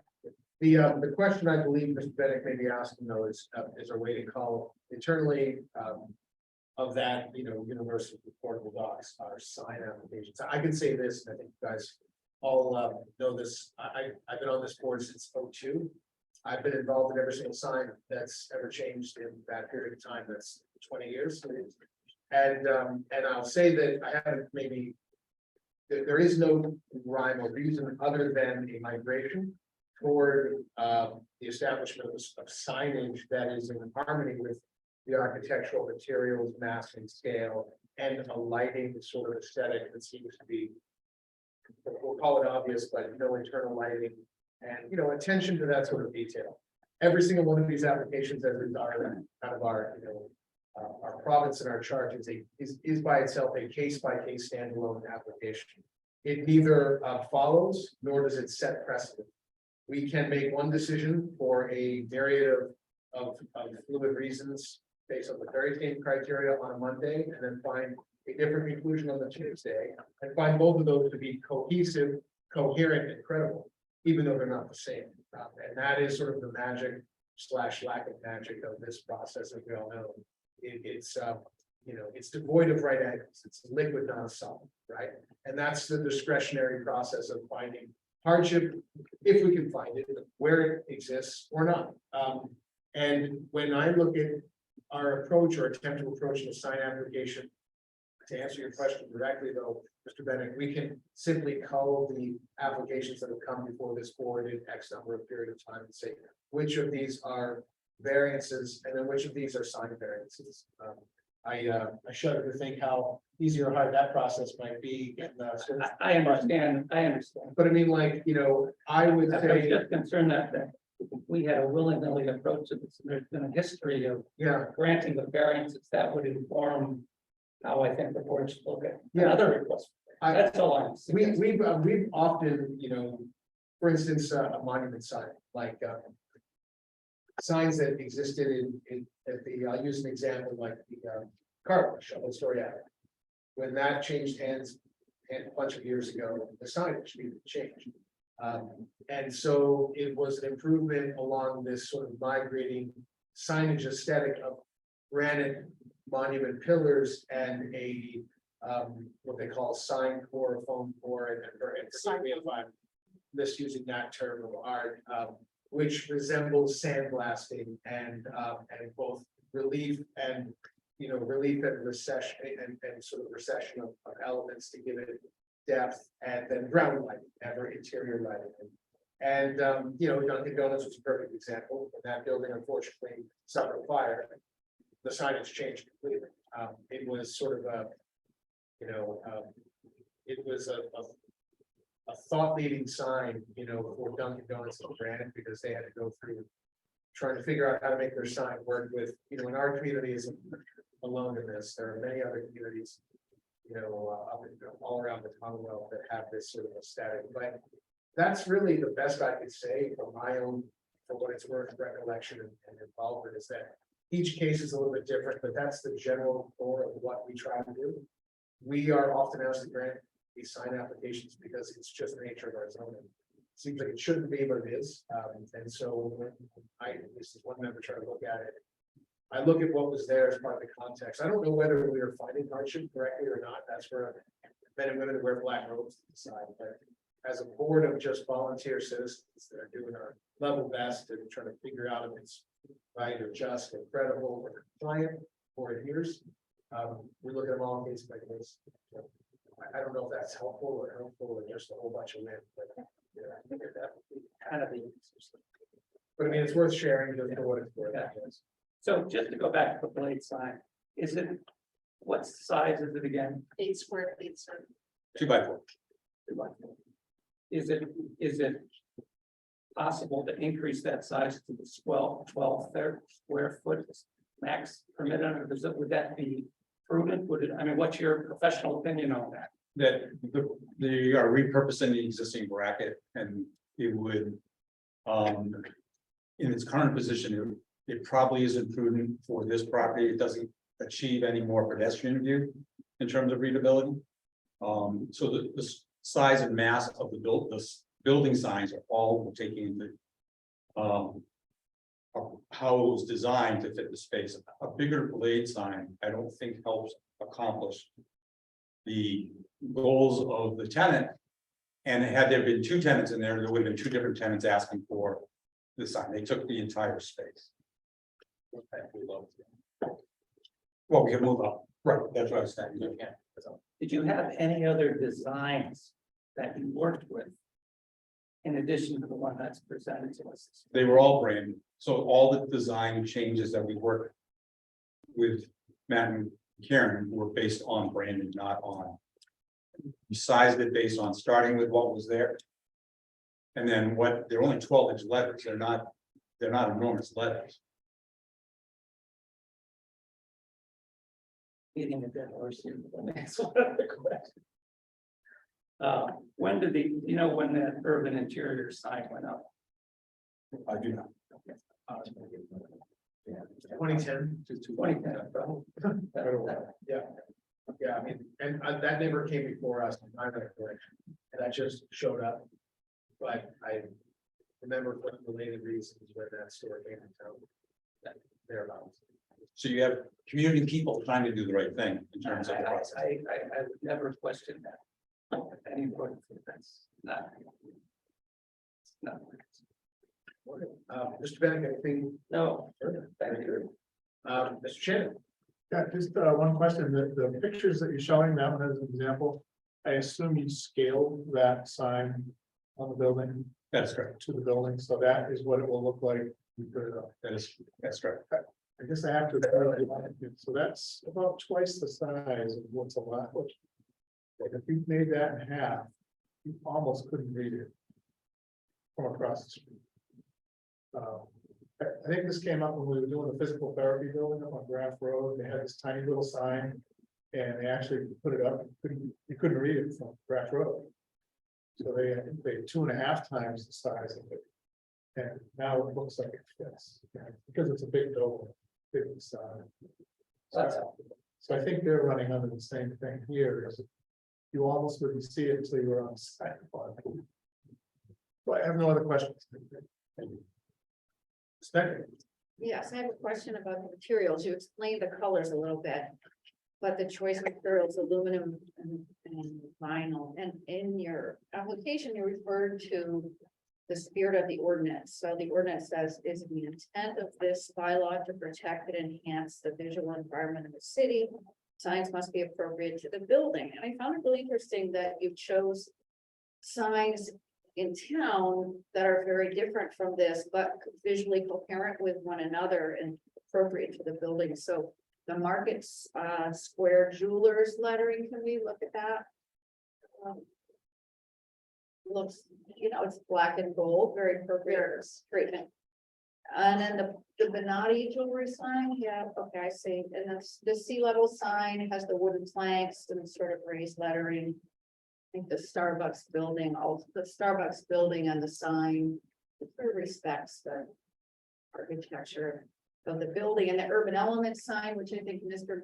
mentioned, the gold and the black. And so I think all of these signs together show us how materials like this and then colors in this palette can contribute to that visual coherence. So I'm wondering about the choice of aluminum and vinyl. Liberty Law also has lovely signage that I think contributes to that character downtown. So I'm going to ask about aluminum and vinyl. So the decisions came from the client in terms of simplicity. The branding came from the client in terms of simplicity. They certainly could be dimensional, either carved, which was mentioned already, or dimensional raised letters, which is what you're showing in other cases. It was the simplicity of the brand. That was client request. And so obviously that here, I don't know if he wants to speak for his wife or not, whether they would be willing to consider making those dimensional signs. Either way, we says the poor crowd. But that's how we got there, was by client direction. Again, in terms of the branding, that was done specifically for the message they're trying to deliver, which is how it didn't come into the black and gold. It was the brand that they want for their product line. Ms. Pecknick, anything further? That's it for now. Mr. Swanton? Yeah, I would like to kind of go back to what my colleague, Mr. Delisle, was talking about. You're asking for a zoning variance here. And while it's true that we've done sign variances off in the industrial park and in various far-flung parts of Newburyport, I don't ever recall doing one down here in the crown jewel, if you will, in Market Square. No one's ever asked us that during my time on the board for the last 3 years. So I see this as kind of unusual, and I just look at what's required here. What we have to decide is, do you guys have a hardship that we can support a variance? And the hardship is very black and white. You have conditions that are unique to your lot, structure, and building that don't apply to the neighborhood. And frankly, isn't this building very similar to all the other brick buildings downtown? That's a question. So obviously, the architecture is quite simple. And so what you are identifying is at least implied, because we did not do the historical check, is that all those businesses did it without permitting and no enforcement. But you have community members that are coming before you to try and do this the correct way to brand this business, which they just opened. Well, Because we have demonstrated that all that stuff is there. How it got there is not clear. if I could respond to that. I mean, there's two issues here. One is, can you have a sign on two sides of the building? And the other is the size of the sign.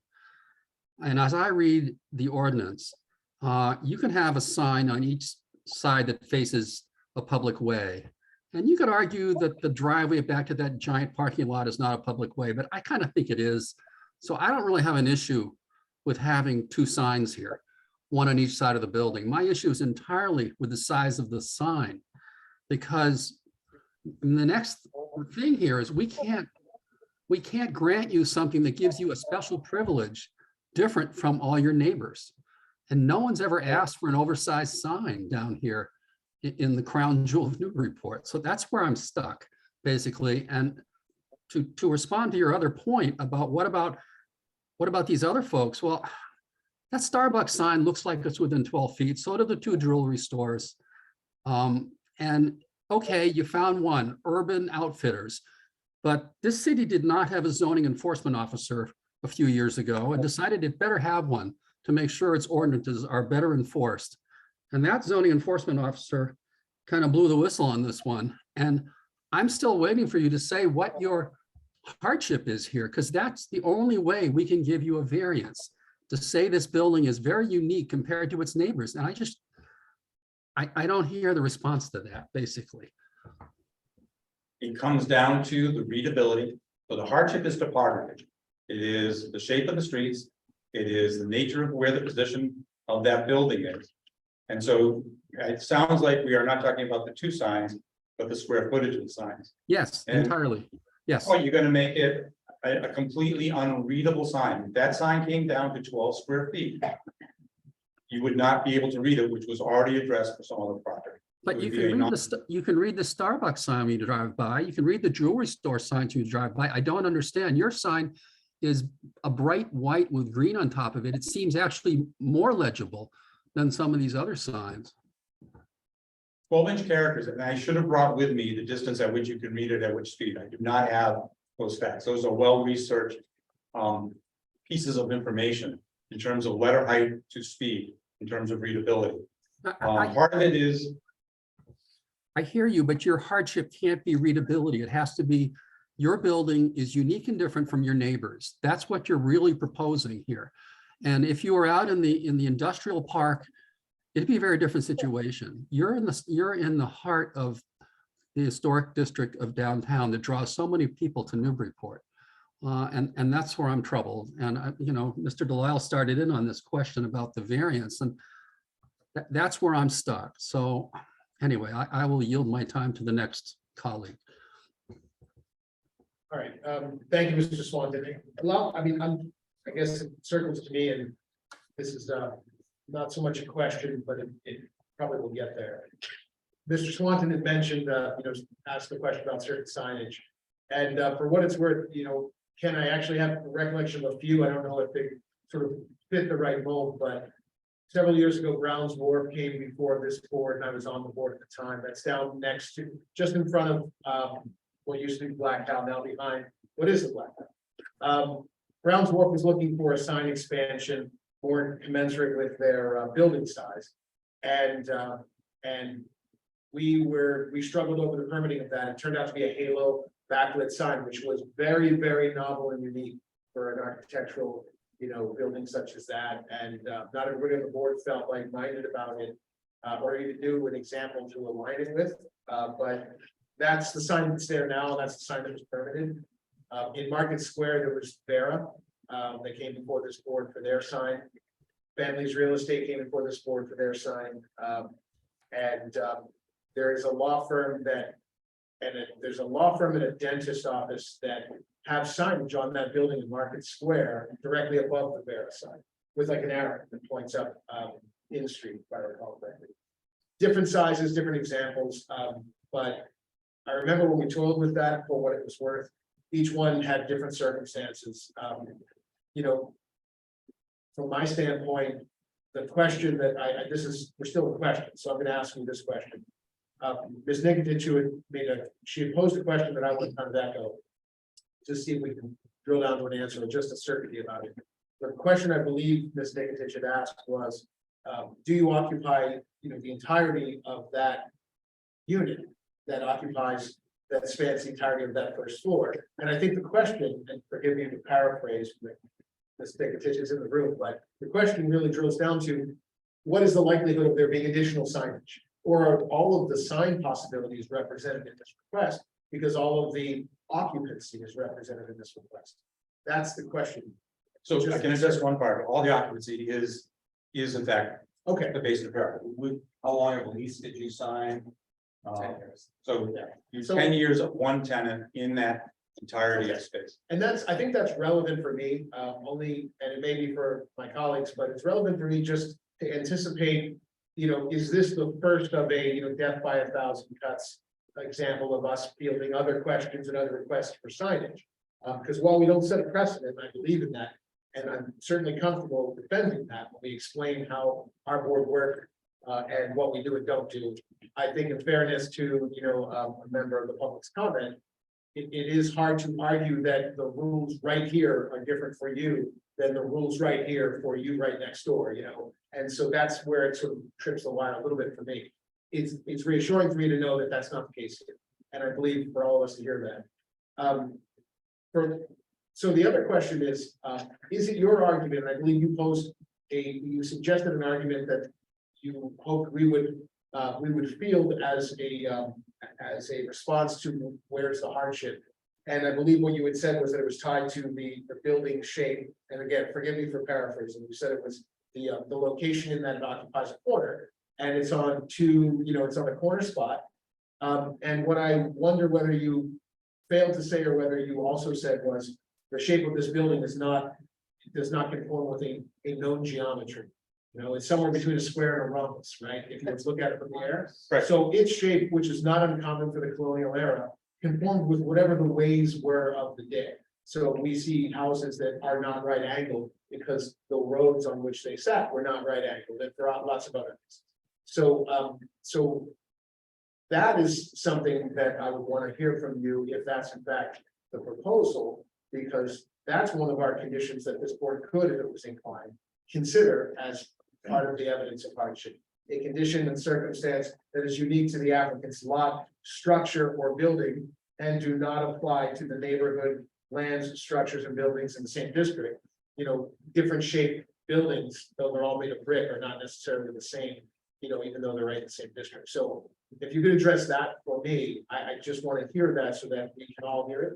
Sure, thank you, Mr. Chair. And actually, I was coming from the other side, because I believe the street was a horse fair, right? So we're dealing with colonial times, and we were taking it from the other perspective. So these lots being a waterfront lot, the building was positioned in such a way that made sense for whoever the landowner was at that time. I don't know the age of this building, so my reference to exactly what you said. Sometime actually after came from the 1811. street. So, Yeah, it was the Great Fire of 1811 decimated this entire downtown. All of these buildings were built with ballast brick off of the hulls of ships that sat in mountains of waterfront. Between 1815 and 1820, almost every one of these buildings seemed to be constructed. According to the Newburyport historic register, and I think that's it here. Is there a way to look at the building from like an aerial view? Yeah, GIS. Yeah. Sure, we can see. Pull it up. Yeah, so you can look at the, we can look at the. Just to reaffirm Jay's point, the building is shaped very strangely, because actually on Water Street, it goes in toward the river, almost behind the custom house. That's, This building is not. It's not in parallel. It's not square. Nor are many. and it's not actually square and it's not a square building, it's actually more, it's shorter on the custom house side, is actually much shorter distance to it. And I'll say It's also. like a rectangle, it's a triangle. Well, the Sullivan's looking for that, and I think Right that's there. helpful for all of us to see, because it's, if we're trying to understand whether there is a possibility of hardship, it's not to suggest that any one of us is inclined to go find it, but it's important to know, what's the calculus of what's there? Is there something unique to the shape, topography, building, structure, etc.? We would want to know that, seeing it from the air will help us. Also, that driveway entrance is defined, it would be a public, Ken, I agree with you, that is a public way under chapter 90. And it's defined, public ways are not necessarily public streets, they're any way to which the public has reasonable access and egress. So a parking lot entrance is a public way. So if a police officer pulled over a vehicle there and gave someone a sobriety test, they would satisfy the criteria of it being a public way, which I think is the same. But go ahead, we The have picture this is color. actually in front of us if you wanted to see Oh, the it's great. shape of it. Can you zoom in on that just a little bit? Okay. So as it aligns with, is this really, but yeah, so it Yeah. regresses as it heads toward the customs house. Correct. It follows what would have been the old pathway, when urban renewal was, expanded the pedestrian sidewalk. they created a new street line.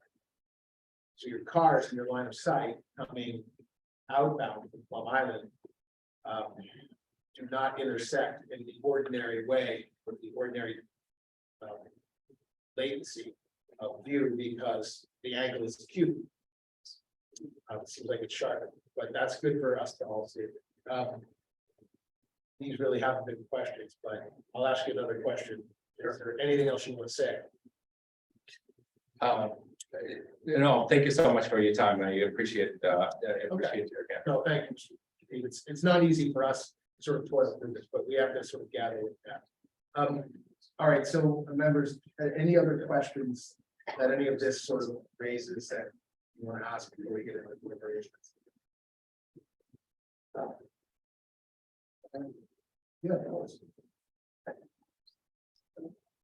I can get comfortable on the notion of meeting the variance requirements here for all the reasons that you said and Rob has artfully seems into the record. I appreciate that. But I harken back to Patricia's comments on the aesthetics of this, and I'm really, and I'm not going to stand in the way of this, but if there are my colleagues, appreciate, but that white seems to be so not me right in the nose. I mean, is there a way to maintain your marketing? I get that. I'm comfortable with that. Convince me that that's appropriate. That's but I mean, is the strong white, is there a material or is there a way to tone that down or to make it more consistent with my view, the brick building itself? I mean, it's just my own aesthetic on it. The contrast is extremely high, and so given that Matt would be in an unusual position to talk about the branding without Karen, I would suggest we do a continuance so that we can continue.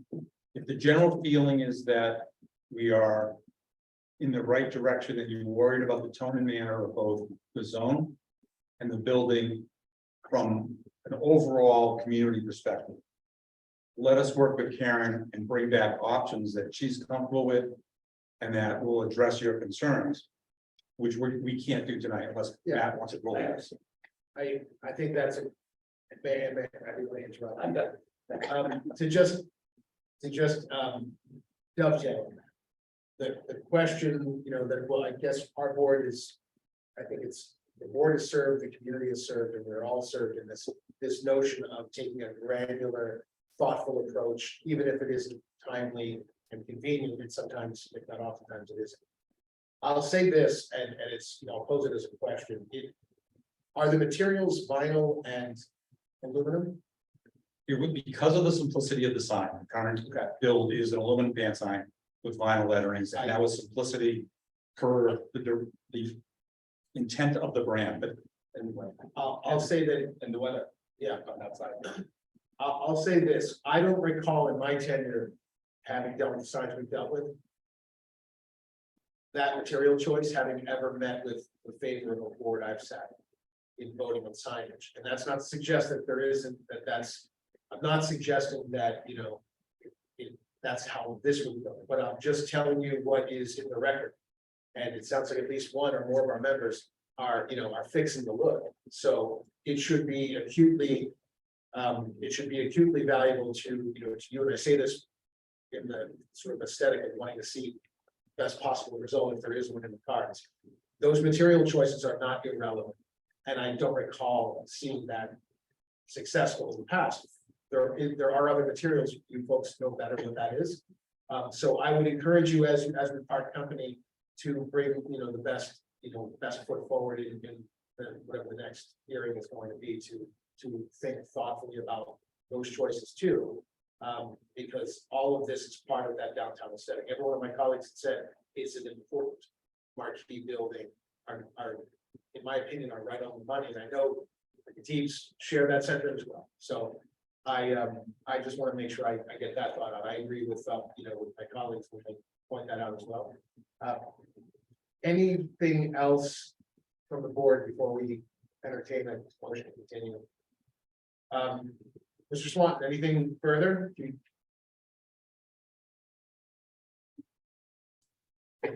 No, I just reiterate that, I think most of us are fine with having signs on both sides.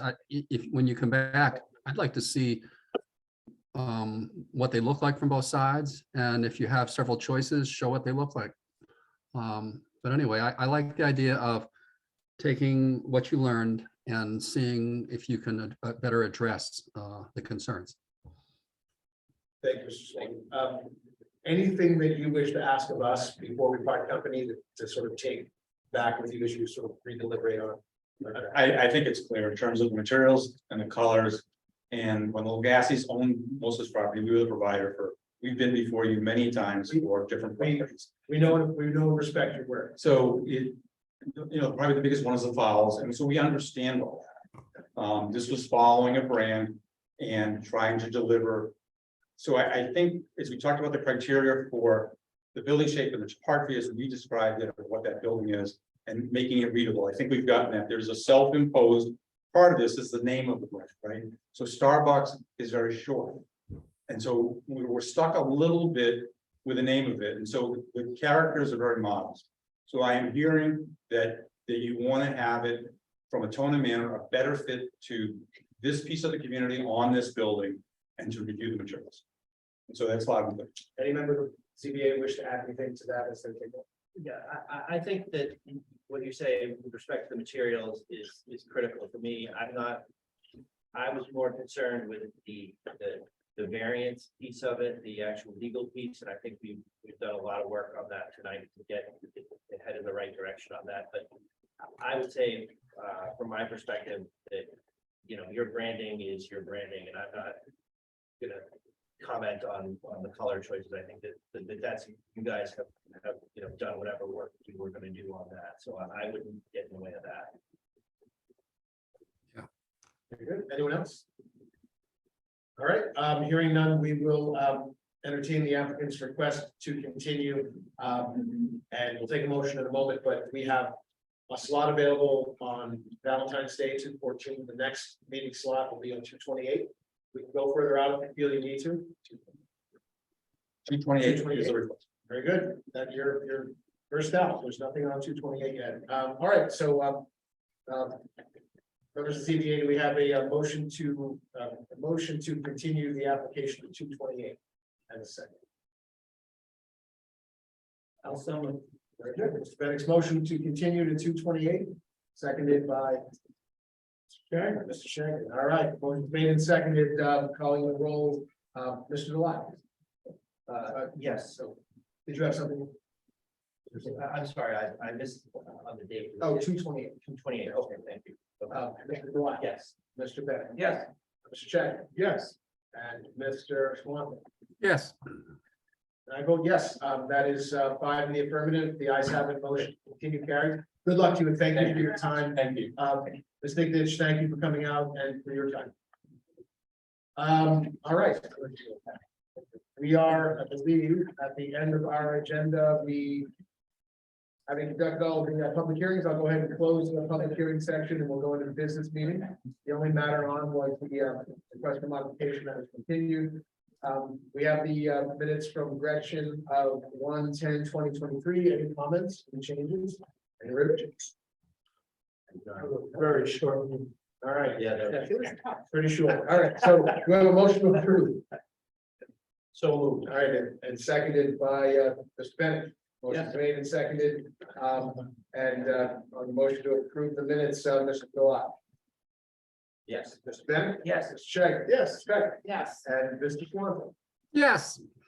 Rob Champion, yes. 6 in the affirmative, ayes have it, motion carries. And thank you, Gretchen, for all you do for us. I have no further updates. Anything else, we have a motion to adjourn. So moved. Second, all those in favor? Aye. All right, that's happening. Thank you, guys. Don't forget your name tag.